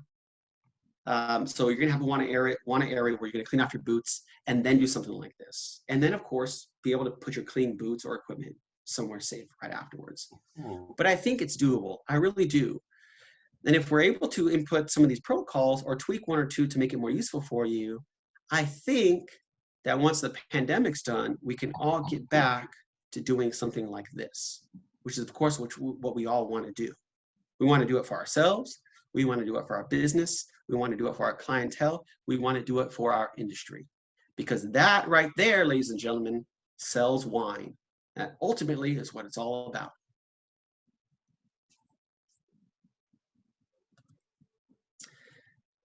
Safety protocols, I felt I would be missing an opportunity if I didn't touch upon this. Now, Joel, I have a quick question. Please, yeah, Ashley. Yes, I have a question here. How does the boot cleaning work? Necessarily, could you expand on that? Like an example of a boot cleaning? Yeah, so it's actually very easy. I mean, so what we do is I just have various brushes, and a couple of them are wire brushes in case you have like deep ridges in your boots. And just when you're coming out, just clean them off in a very specific area, get all that dirt off, keep that stuff there. And there's nothing wrong right after that, just rinsing them off with water. But then if you're gonna go from there to, let's say, your cellar, you might want to ensure that you actually have clean boots. And most assuredly, if you're bringing boots from another vineyard or you were at another vineyard, in that case, you're absolutely going to want to spray your boots down with a disinfectant after you've got off all the soil and everything, or walk through one of those sanitation mats. It's actually really, really easy. I hope that answers. But the 10% solution, that could be problematic. I would highly, highly, highly caution people using 10%. I think you could easily get away with 4, maybe 6%. I truly believe that. Hey, Joel? Yes. I can see doing the brush or even, like using the bleach solution or whatever individually could potentially work, but sometimes it's hard to get a crew of people to do all that at once. I guess what would be, if you have like, you know, a field crew out there working, is it just training them to get used to doing something like that, or? Yeah, that's all it really is. So it's a matter of training, and the training is super easy, right? Just, we all know how to clean something. It's just perhaps we don't remember to do it. But also I would say designating a protocol. Listen, this is the cleaning area. Before we enter or leave the vineyard, you need to go through here. And in going through that designated spot, you are establishing that protocol of cleanliness. You have to do that. And that's very important for a lot of people who use, who don't have their own crew. They're using contractors, right? Many of us use contractors. Every now and then I'll use a contracting company. In fact, one of my, well, now former students is due to take over a very large contracting company. And so for the workers, it's important to see that, to physically see that location and to see you doing it. You always want to set the stage for what you want your subordinates to do. And it's also very easy, you know, you don't have to have a power washer for your boots. You know, have a brush to clean them off, maybe a hose to spray them off, and then have, let's say, just have a bunch of spray bottles with the stuff already mixed in there and have them spray off their boots following everything. I think that's pretty easy. I honestly think that's an extra 3 to 5 minutes for your workers. And I have to deal with the same thing. I have 30 plus students every year. So, and they're all brand spanking new. So if I can pull it off, I think we could all pull it off. I hope that answers your question. So in talking about this aspect here, so a lot here in this country, we just don't like being told what to do. Doesn't matter what it is. We just don't like it. That's the way we work. And, you know, my wife gets mad at me when she says, have you made the bed? I'm like, no, I haven't made the bed. She goes, can you make the bed? I go, I should make the bed, okay? But the fact that she asked me to do it, I'm like, It's the same way with these signs. Okay, we've ignored the opportunity to put signs out there and inform people. And partly because we always think of signs being this, the one on the left, where it's the bright red, which is a warning color. Okay, it says, stop, don't do it, danger, I'll shoot you, all those kind of things, right? We don't want to do that because that's a negative image. And it's contrary to our beautiful vineyards and wineries in our region. And I agree, I fully agree with you. But you go around the world and they're ahead of us in this respect. They have these signs everywhere and it doesn't impact their business. You have regional signs like this where you have a more light blue that's a little bit more docile a color, a little bit more inviting, but still it has the pertinent information. You know, hey, we're all in this fight together, and these are what we want to do to ensure that we can still have these beautiful regions and produce great wines. And then you have something more specialized like this on the right, where they develop their own sign, overlaid a picture of what people want to see and what we're trying to protect. It is still inviting and informative. In fact, it has a QR code right there. So, you know, I don't think we would have a problem putting a sign on our home property saying, please no trespassing. So we should have, we shouldn't be afraid to put up a very intelligent but inviting sign in our vineyard to say, hey, we're all in this together. Let's, there's a time and a place to walk through the vineyards, but perhaps not right this second. Is that making sense to everyone? I think that we absolutely can get to the point where we can do vineyard tours in the future, this year. I definitely do. But we just have to be nuanced on how we apply these things, because ultimately what we apply now will help to ensure our production for years or decades to come. Hey, Joel? Yes. Ron Bittner. How widespread is this in the Northwest? I mean, is it certain areas? It depends on who you ask. I will say it's not uncommon. I will say that. It's not uncommon. I don't think we really know yet. When I got to Washington in 2011, there was an article then that said somebody had found it, I think out in the Prosser area, and people freaked out. It's been here as long as I've been here, and much, much longer. And I think because we assumed that it couldn't live in the soils, and because we didn't do educational tours like what we're doing right now, people actively ignored it. There was no reason to put education towards it. And so now that we're educating people, we are finding it. I think it's a fairly common issue. I really do. Hopefully, we can slow or reverse the spread of it. And I think we can. We're smart people. We're Americans. That's what we do. We innovate. We move beyond, right? That's what we do.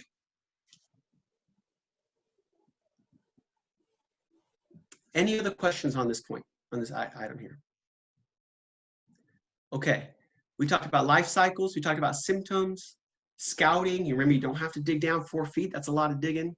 Look for those feeder roots, dead roots, damaged roots, the nodules. Identifying the times to go out there. Certainly, we talked about tools and overall sanitation. Is there any question on anything regarding phylloxera? This is a lot of information, but I think it was all applicable. I hope it was all applicable. Any questions whatsoever? All right, and I hope I gave you, some of you that are more concerned with ecological issues, I gave you some tools there as well. Taylor, I'm looking right at you, buddy. So I hope we can all move forward. And again, this is a dynamic issue, so if there's any questions going forward, this will not give you everything to develop a long-term strategy. That requires follow-on discussions, but this will get you set on the right path. And I think today I've given you more practical information you've probably been able to receive in the past, which is great for everyone. Do we want to take a 5-minute break? Because I want to talk about crown gall after this. Do we want to take a 5-minute break? If not, we can push. Of course, if anybody needs to go, you can. I can't. That's okay. Do we want to push? All right. Okay, let's push. Let's do this. Crown gall. Actually, you know what? Really quickly. I want everybody to turn on their microphone for a quick second. Just really quickly. Everybody turn on their microphone, please. Okay. Tim, I forgive you because I think he's going to the restroom. Okay. Really quickly, yes or no? Has this been informative for you? Yes. Yes. Yes. Yes. Yes. Have you learned more than you have in the past regarding this specific issue? Absolutely. Yes. Definitely. Yes. Do you feel more comfortable going into the 2021 season? Yes. Yeah. Who was the one person going, We don't have to have all the answers right now. That's okay. We want everybody to feel good taking that first step into 2021. All right. Let's talk about crown gall, ladies and gents. Not all crown gall looks like this, but I thought that was kind of cool to show you sort of an atypical crown gall scenario. This is caused by Agrobacterium vitis. I just wanted to practice my Latin, so I put the actual Latin name there. But it's important to know that because there are other pathogens that can cause crown gall or crown gall-like symptoms. But I think well over 90% of the time, close to 95%, this bacterium is what we're actually addressing.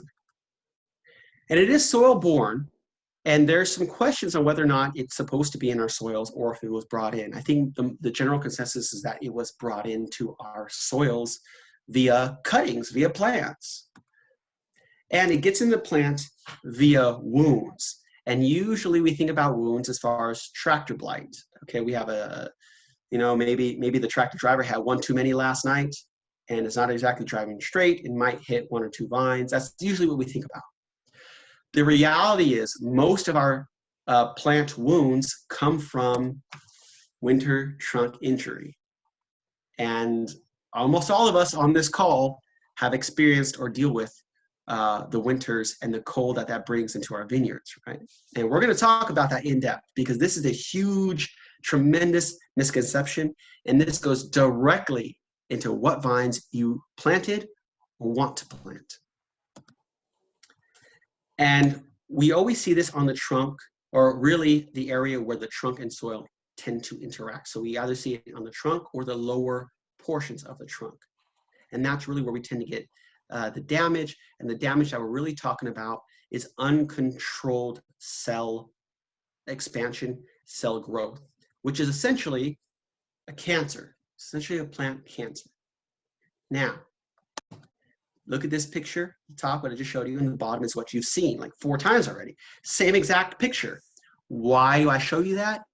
Because again, there's many different maladies that can cause the same symptoms in the foliage. So it's incumbent upon you to know where to look and what to look for. And that's why we're here today.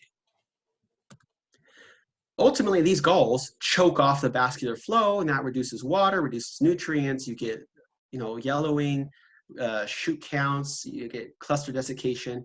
And that means that we're not making wine. We're not making wine. Don't ever forget that. We can't market wine unless we're making wine. And we can't make great wine unless we have healthy vines, right? This brings us to myth number 5, numero 5. Here we go. Crown gall is a result of poor nursery practices, and we, the wine growers, should hold them accountable. Okay, those dirty guys are giving us dirty vines, and they're impacting the way we do business. I can't stand it. I'm suing them. They're going down. You may have said that. I may have said that in the past, perhaps. I'm not, but I've developed a very good relationship with the nurseries, and because I get very obsessed with things, I kind of smell a little BS sometimes, and that causes me to go in depth. And I want to share with you what I found and kind of dispel this myth for you, because the nurseries are part of our industry. They care about your success. They really do. The more you're successful, they are successful. They're not perfect, but they do care about your success. Very quickly, I want to go over how these things work. So you do have the bacterium in the soil, right? And bacteria, or bacterium, depending, have this circular DNA called a tDNA, or I believe transfer DNA. I'm trying to remember my biology. Transfer DNA. And like viruses, they don't have the opportunity to replicate themselves. They don't have the proteins and everything to do that. They have to hijack another host. So it's in the soil. Through a wound, it will get into the plant. It will attach itself to a plant cell and then inject the transfer DNA and become part of that host DNA chromosome, the chromosomes there. Now it's reprogrammed the plant, and it says, you will replicate me by replicating yourself. And it does that and causes uncontrolled growth, which causes these galls, which is what we see here. This is the stereotypical gall, right? But, so we tend to see it on the trunk and around the soil interaction. But what we almost always miss is all this below the surface. This is a big point, a very, very big point. Most of the galls, if you have them, will be below the surface. So now, are you going to go around digging up every single vine and checking if you have crown gall? Of course you're not. But if you start to see things like decreased vigor, and perhaps if you start to see some of the above ground galls, you might want to start asking yourself some questions. Now, the galls themselves, let's talk about management here. I've showed you this picture before. Again, this is cavitation caused by a different issue, but the vine splits. The reason why I bring this up is because something we have ignored in relation to planting varieties and disease management is site selection. Site selection. We love on our websites to put that we have the perfect site, right? How many of us have seen that or done it? Okay, listen, I'm in the middle of building a website right now. Okay, I'm fighting the desire to say, oh, this is perfect and blah, blah, blah. That's great. We can market that. We should be marketing that. But we also have to be honest with ourselves, because there is no perfect site. And what I mean by that in relation to this is things like planting reds in places like the gorge, for instance. And I'm going to bring this up because right now we have no gorge growers, so I don't want to offend anybody, but I'm also not naming any businesses. And I bring this up, I think I may have mentioned this last year. Back in 2014 or 15, I was helping out with the Washington State University Viticulture Certificate Program. So one weekend a year, different people would come in and we teach them basic viticulture, things like that. And I had a group of about 5 individuals. We struck up a very good conversation. And they asked me, they go, hey, Joel, what do you think about Inland Desert Nursery? And I go, "What? They're great people. Inland Desert's great. What do you mean?" They go, "Oh, I don't know." I said, "What's going on?" "Well, we planted all this over here in the gorge area, and we have all this crown gall now, and I know our neighbors have it, and they must have given us dirty plants." And I said, "Let me guess. You planted a bunch of red grapes, didn't you?" And they looked at each other and go, "Yeah." And they go, "How did you know?" And I said, because it's very common for people to look at the sun that they get and the heat that they get and the marketability of Cabernet versus Chardonnay, but they always forget that we have winters. And what happens in the winter? We have mild cold damage. And that mild cold damage, which we get, causes microfractures in the trunk of the vines. On the trunk, but also can penetrate into the soil and cause it down here.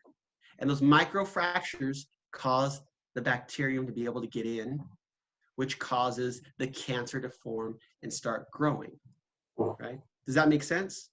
So because we haven't considered the year in its totality, and we're more concerned with the vines that you think will sell the grapes that will sell for the highest price, like Cabernet, we're not really considering the cold. And when we don't consider the cold, we are encouraging things like crown gall to set in and grow. Okay.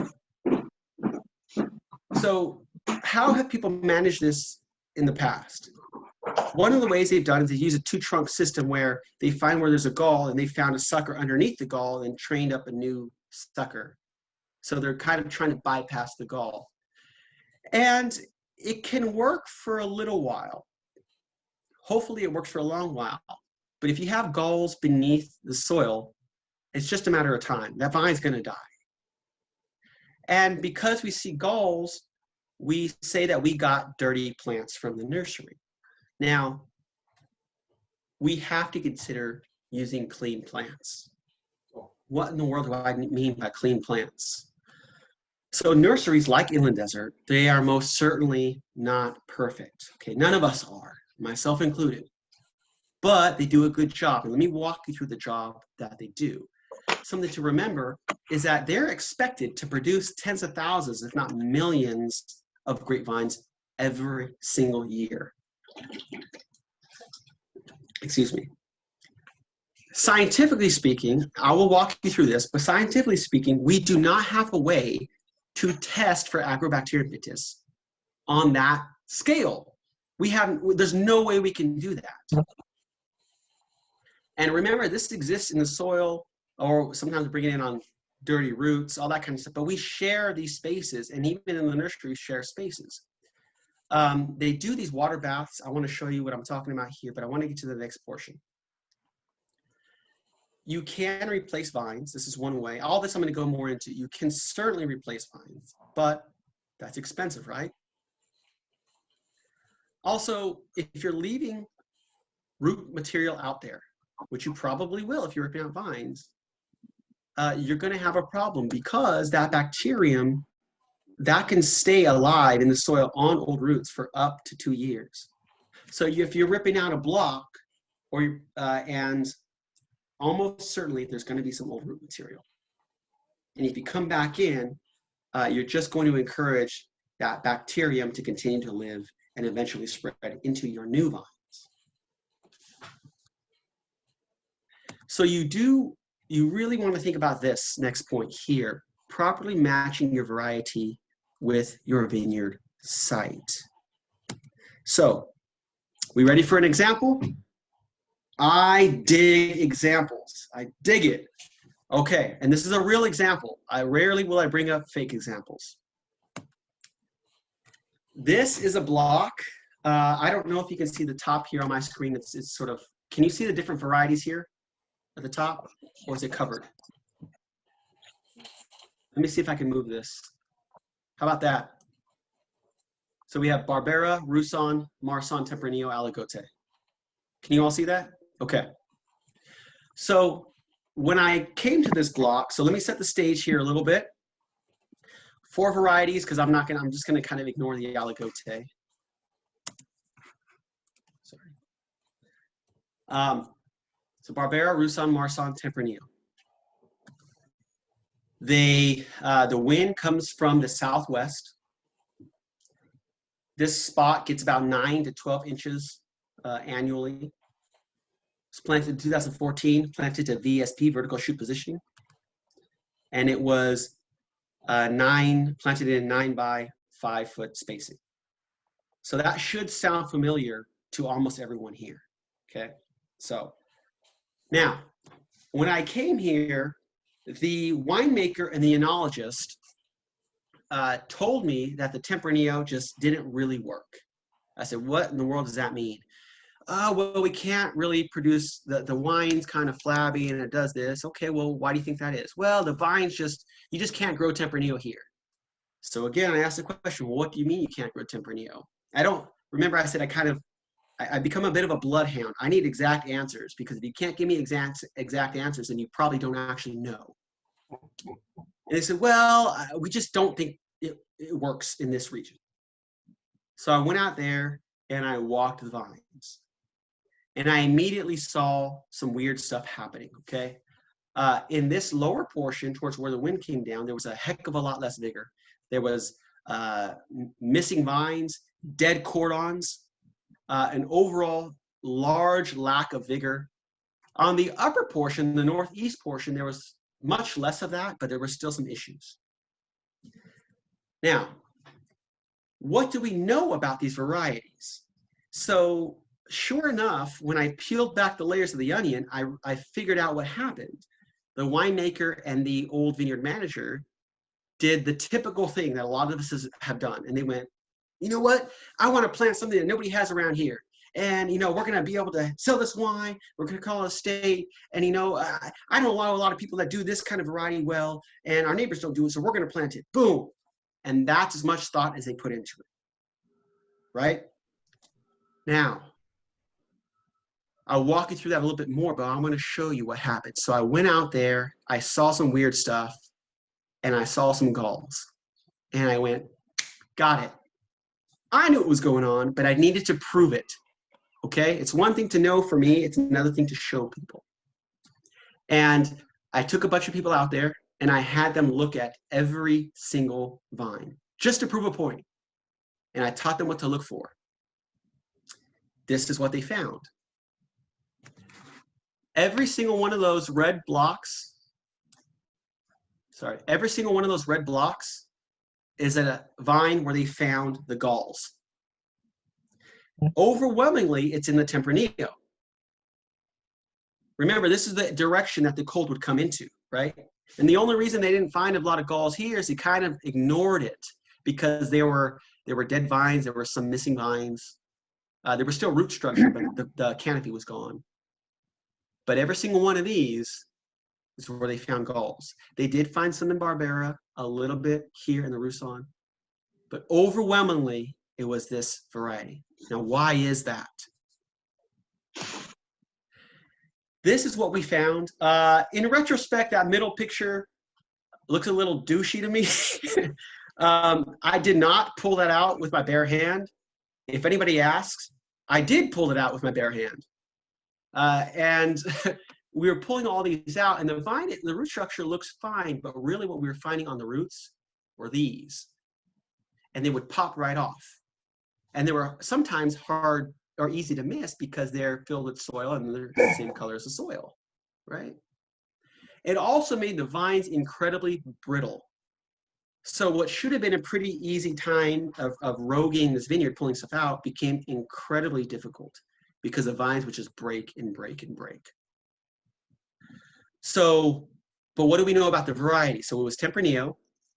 It's an Iberian grape, which means it evolved in a very hot climate, the hot climate of Spain and Portugal.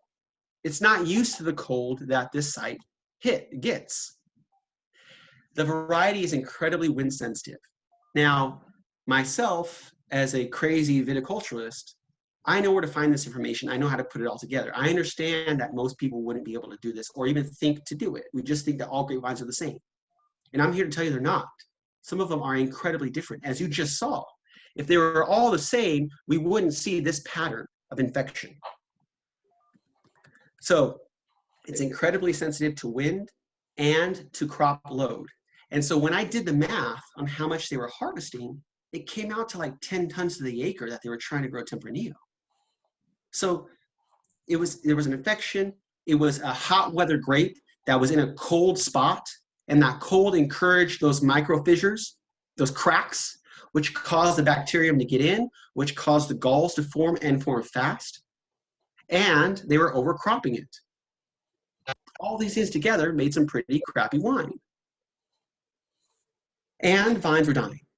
So this is what I was telling you about. Match your site with your variety. This takes a little forethought. Do not, please, respectfully, do not overvalue your own wine preferences. It's too easy for us to think, you know what, this is going to be an awesome wine, and I'm going to be able to do it on my own. Bam! Let's plant it. Because this example that I just showed you, I would love to tell you, is uncommon. Unfortunately, it's extremely common. Unfortunately. Now, before we rogued this block or pulled out the block, we found approximately 35, maybe 40% infection rate. That's what you just saw. After we pulled it out, we found a heck of a lot more galls. The vines were extremely brittle. How much of the block do you think was actually infected? Anybody, just yell out a percentage. Melissa, what are you thinking?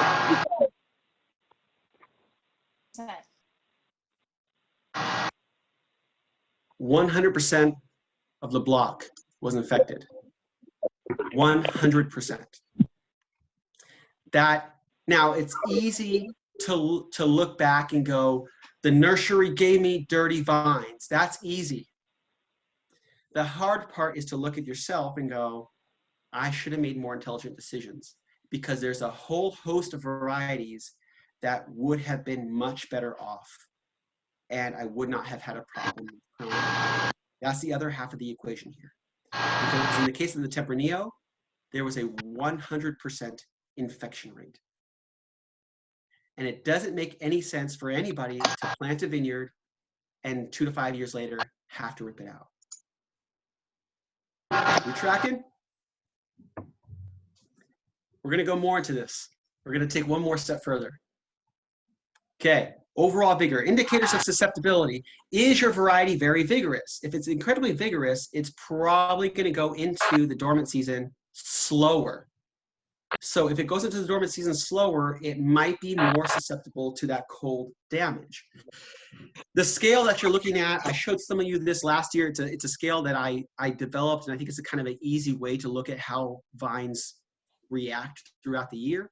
So if you look at something like Cabernet bud breaks later on, which might be better for avoiding frost, but it also has more vigor than Chardonnay, and it ripens much later. Now that could be great. I love growing Cabernet. I think we all wish we could all grow Cabernet, or maybe we all grow Cabernet, but Cabernet is not necessarily the best choice for everything. If you have something that's very vigorous, like let's say Merlot. So Merlot would have a purple dot, let's say right here. Merlot is much more vigorous than Cabernet, all things being said, all things being equal.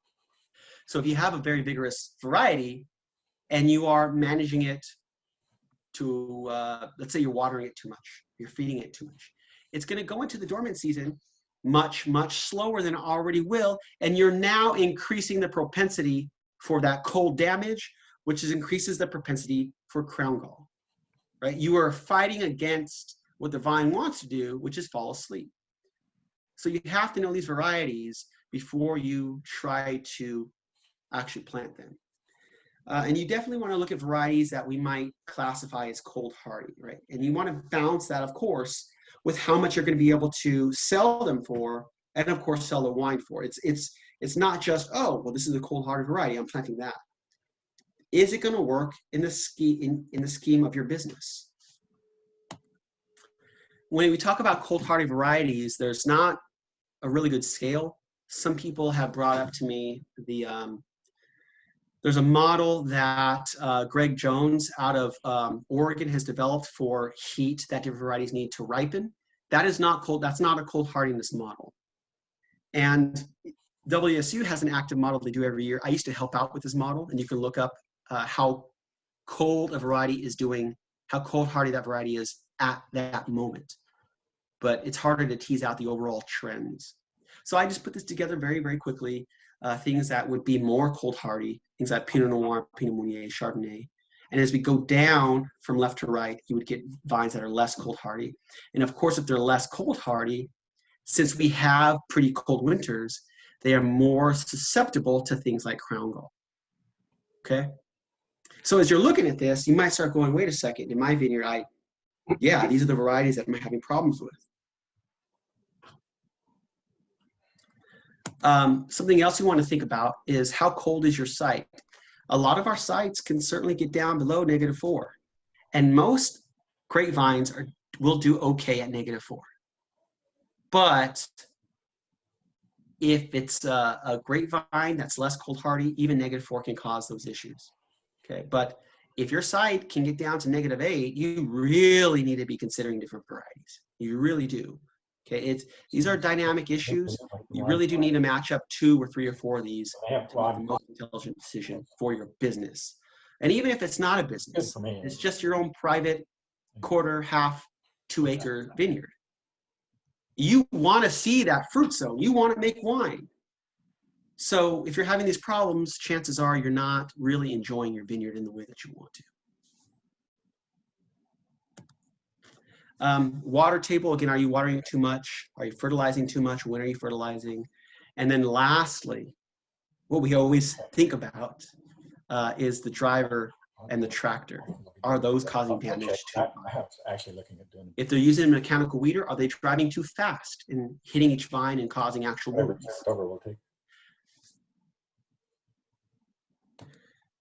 I want to talk to you a little bit about the Clean Plant Network. Okay, this is a series of federally funded and state-funded nurseries to make sure that what we plant on a commercial level is free of viruses, diseases like crown gall, right? So again, we have a problem. We recognize that maybe we've planted the wrong variety, but at the same time we go, well, it wouldn't be here if I didn't get dirty vines. Here's how that works out. So we have different spots around the nation, and you can see these little dots are clean plant centers, and we have one here in Eastern Washington in Prosser. In fact, I used to work there for a little while. I guess intern for a couple of years. And so they take a lot of genetic material, usually from the meristem, the meristematic tissue at the very top. And if they can do it right, they can start to grow a vine from cells that is disease-free. Takes a while, they do testing, and they try to make sure it's clean. Then they plant these mother blocks. And these mother blocks, they spray an unbelievable amount of chemicals. And why is that? Because they want to make sure that no bugs take hold in there and that these mother blocks are as disease-free as possible. And they're not designed to grow fruit. They are only designed to grow wood, to grow shoots. So they spray the heck out of them, and they water and feed the heck out of them. They want them to be as large as possible, because what they're going to do is they're going to take cuttings from that, propagate those, send them to the commercial nurseries like Duarte or Inland Desert. They start growing them and organizing them, and eventually we buy them and we plant them. That's how that works. Very general, right? Here's a little bit more knowledge on that process. Now, the nurseries themselves, as I said before, they're not perfect. And although they may or may not get very clean tissue because they've been able to kind of follow the scientific pathway, they're still required to produce hundreds of thousands and millions of these cuttings each year. That's hard to do. And so we want to match up that cold hardiness and varietal choices on our business end with what they can achieve on their end. So are you asking for very, very vigorous vines like Malbec? Or are you asking for more cold hardy varieties, or cold hardy varieties on rootstocks? And what are you really asking for? Here's part of the issue. So remember I told you about a water treatment. This is the best treatment we have right now to fight Agrobacterium vitis. So they get all these cuttings. I realize this isn't a picture from a nursery. I get it. A lot of us have done this, right? I would recommend you not do it. but they get all these cuttings and they're dormant. And what they'll do a lot of times is to help break their dormancy. Sometimes they'll dip them in some wax, especially if they're going to graft them to rootstock, so they have. And the wax a lot of times has the fungicide on it or in it. But what they'll also do is they'll take bins and they'll bury these in a medium of some kind, sand, wood shavings, all that kind of stuff. Something that they can wet, that can add some air, and they keep those rooms pretty humid. I used to take my students to these rooms, and they used to love it because they're in the cold outside. And we usually would do this in February, and they walk into these rooms, it's hot and humid, and they take off all their jackets. And they bury them in here from anywhere from a couple weeks up to upwards of 6 weeks, and they start growing. But let's say you put this pile in this medium, right, to start growing, to bud break. And one of those cuttings has Agrobacterium vitis on it. Over the course of the next 6 weeks, that bacterium has spread to all of these. And then they take all those and they put them in pots, and now we have all these that we buy from. Now you could say, well, why doesn't the nursery just test these things beforehand? Again, they're putting out millions of these things a year to grow and feed our industry. For us, they're answering our call, okay? And I know from personal experience, the methods that we have to test for these things, you can only test like, I'm trying to remember, 15 or 30 at a time. And depending on the method you're using, that could take 4 or 5 hours at a time. So we don't have a scientific way to test and measure millions of these each season. It doesn't exist. So what they do is before they'll put them in the medium, a fresh medium, by the way, not a reused medium, they will put these bundles, they'll put these bundles in a hot water bath at huge tanks at 50 degrees Fahrenheit for 30 minutes. And if they do anything longer than that, they become too soaked and the buds start to fall off, and then it's useless, right? That's about as good as we got right now to be able to address all this. So I hope that at least answers some of your questions that you've had in the past on how these nurseries operate. They are doing the best they can. They're using the latest scientific methods that they can, but they are producing at a level that we just simply can't test for. So the other half of the equation, so they use clean material when they get it. They use fungicides and waxes. They do hot water baths. The other half of the equation is us as wine growers have to choose the right varieties that have a lower propensity for cold damage, but are also marketable for us. We tracking?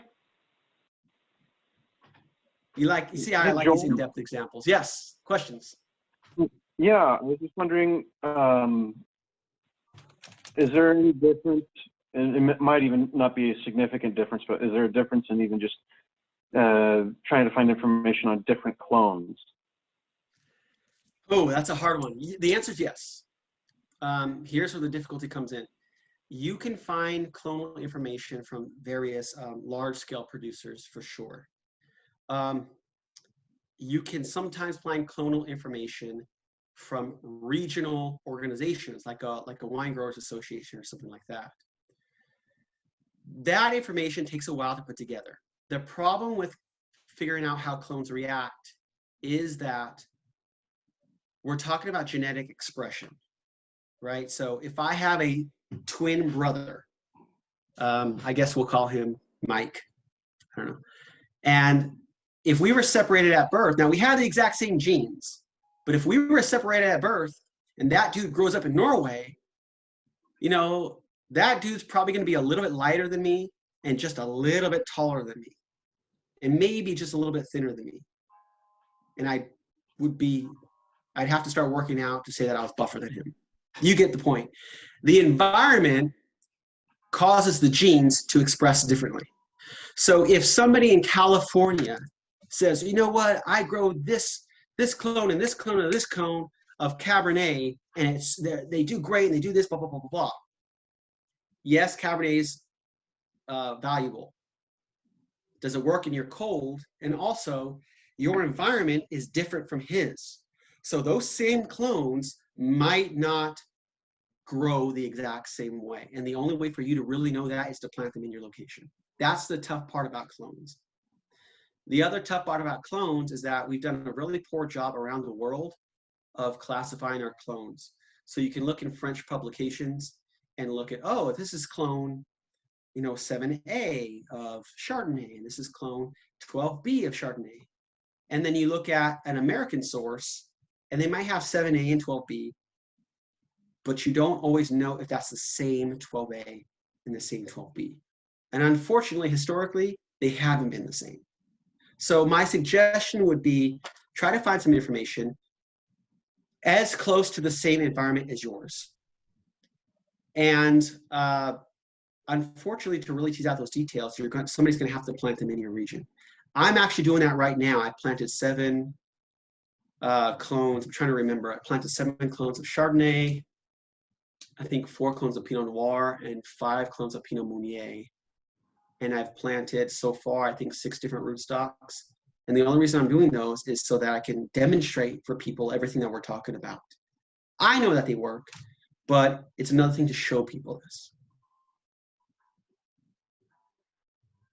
Long-winded answer. I'm sorry, but I hope I answered your question. Yeah, no, that's great. It's a lot of the times we actually look at Washington or Yakima area as far as how clones perform, because that's closer to our. Yeah, no, there's some great information. One of the primary sources that you won't really find publicly, so one of our most recent large plantings was a company, Aquilini, who is most known for, I think they own the Canucks in Canada, Ontario, I think. And they own a lot of raspberry production in Washington. I think they own a fair amount of dairy as well. But some years ago, they bought up about 300 acres on Red Mountain and 300 acres on the Horse Heaven Hills. And it just so happens that at a conference, I struck up a conversation with the CEO of the company, Barry Oliver. Yeah, Barry Oliver. Didn't know who he was. He didn't know who I was. We just struck up a great conversation. And he goes, yeah, so, hey, we're going to plant all this. And he started telling me about what they're going to plant. And he showed me his phone. And he showed me all the Cabernet that they were growing. And he literally grabbed every single clone of Cabernet he could. Why was that? Because there wasn't the best of information on how all of these clones reacted in our environment. You could find some information on some of the clones. And then he told me something that I thought was interesting. And he said, well, this guy, we hired this guy to help us out. And he really helped us understand the science. Just so happens that the guy they consulted with was somebody that I was studying under. And so I asked him on the side, I go, hey, so they planted everything. He goes, yeah. He goes, I told them what I could, but really the answer for them is just to plant it and see. So that's what they did.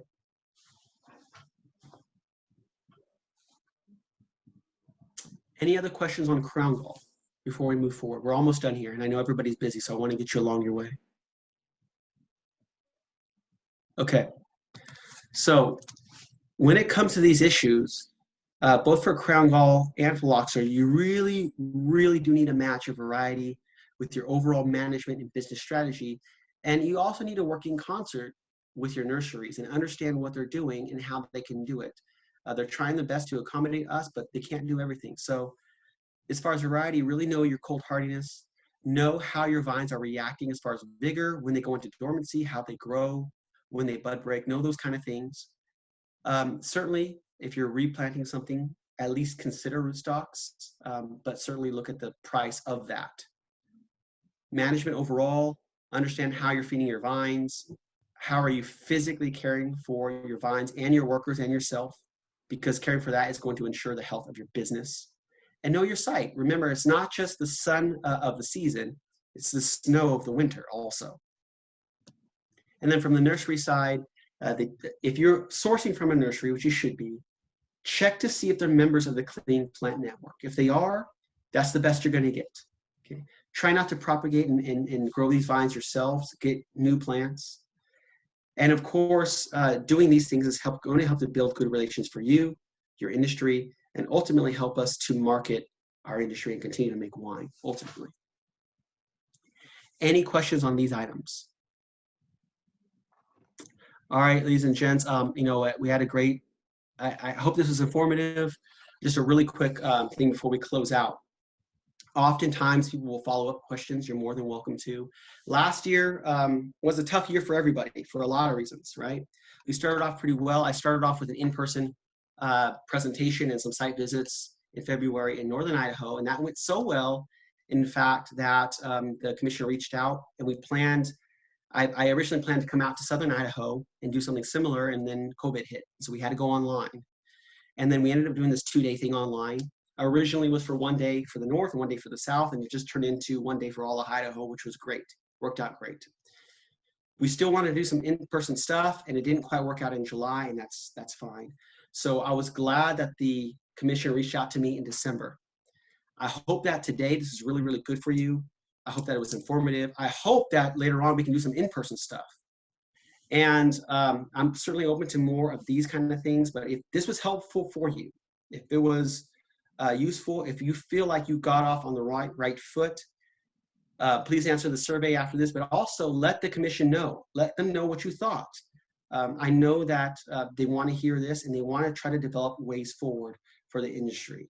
And I'm open to helping. I would love to help. Hopefully, if you had my presentations before, you see that I'm able to help. And if this is the first time, you know, with me for the, you know, in learning this way, hopefully you kind of got a sense of who I am and what I do and how I execute it. So by all means, if you need to follow through on any of this, send me an email, give me a call. If there's issues that you need to develop a strategy for, we need to set up a consultation. You need to call me and we need to set something up. And so hopefully in 2021, we have a mix of consultations and of state-funded learning opportunities like this. Thank you all. I hope you enjoyed it, and thank you for your attention. I'm gonna stop the share. Yeah, that's all I got. So Ashley, Moya, I hope you both were impressed. Thank you so much, Joel. Yeah. Any last minute questions for anybody about anything? Not about life. I'm still trying to figure that one out. But anything else? Joel, I have a question. Yeah, shoot. It's for plant training. Yeah. So in the last few years, we've been really extending some arms and filling in some blank spots. And we have some arms on the Cordon that this would be their 3rd season. The spurs at the beginning of the head look really good, and then down towards the end of the arm, the spurs look really good. So they're having a struggle in the middle of the arm. And so I was guessing that I probably had laid too long of an arm for the energy that the plant was putting out. But do you have a recommendation for that, if I should do less buds as I'm developing these extensions? That's an option, but what you're addressing is, really quick answer, because this is a different matter, but I'm happy to answer. You're talking about what's called apical dominance. So the idea is that, so we have a shoot growing, right? And it wants to follow the apical meristem. That's where the shoot goes. Well, when you lay down a cordon, the same thing happens in the buds. We develop apical dominance, usually in that farthest bud. Now, some varieties do that to a greater extent. So this wants to grow faster than this. And so you might have growth and not a lot here. One of the ways to address that, it requires a little bit more labor, but it works, is what you do is you actually bend the cane. And it sort of creates a difference in hormonal production. And what happens is these will break sooner than they normally would. You still have apical dominance. Thanks, Melissa. You still have apical dominance, but these break way sooner than they would. So later on in the season, instead of having a lot of growth, very little growth, and then growth, you would end up having growth, slightly less growth and growth. But that requires you to bend it, tie it down, and then some weeks later, lay it down and tie it down correctly. Okay, so we have some that they're 1 year on the Cordon. So thanks, Tim. Go through on the younger ones that are just 1 year on the Cordon and put that bend into it, and then later in the year, flatten it out. Yeah. Okay. Yeah. Is there anything I can do for the ones that are more established right now that are a few years on? Keep them healthy. It's not economical it's not economical for you all to go through and sort of retrain those. I would just let it ride. Yeah, and feed them. Okay. Those other buds should pop in. They might not pop in too much this year, but next year they might be pretty good as long as they're alive. Okay, cool. Yeah, some varieties are more prone to doing that. Merlot is one that just jumps to the top of my mind. Okay, cool. Thank you. Yeah. Thanks to the folks from Rivara. Appreciate it. Any other questions? Yeah, hopefully we get an in-person session pretty soon. Hopefully. Thanks, Lisa. I appreciate it. I don't want to keep anybody if you all don't have more questions. Again, if there's any kind of strategy that you feel you need to make, give me a call. Email me, please. I hopefully will be working with the commission here, and so we can continue to do things like this, but we shouldn't wait for the commission as well. Let's move. I like to move fast on stuff, and of course, you all know that the season can get out of control. So the sooner that we can start putting things together, the better for everyone. All right. Any last minute items from anybody? All right. Again, thank you all for your attention. I appreciate it. I enjoy doing this, and hopefully we'll see each other soon. Cheers.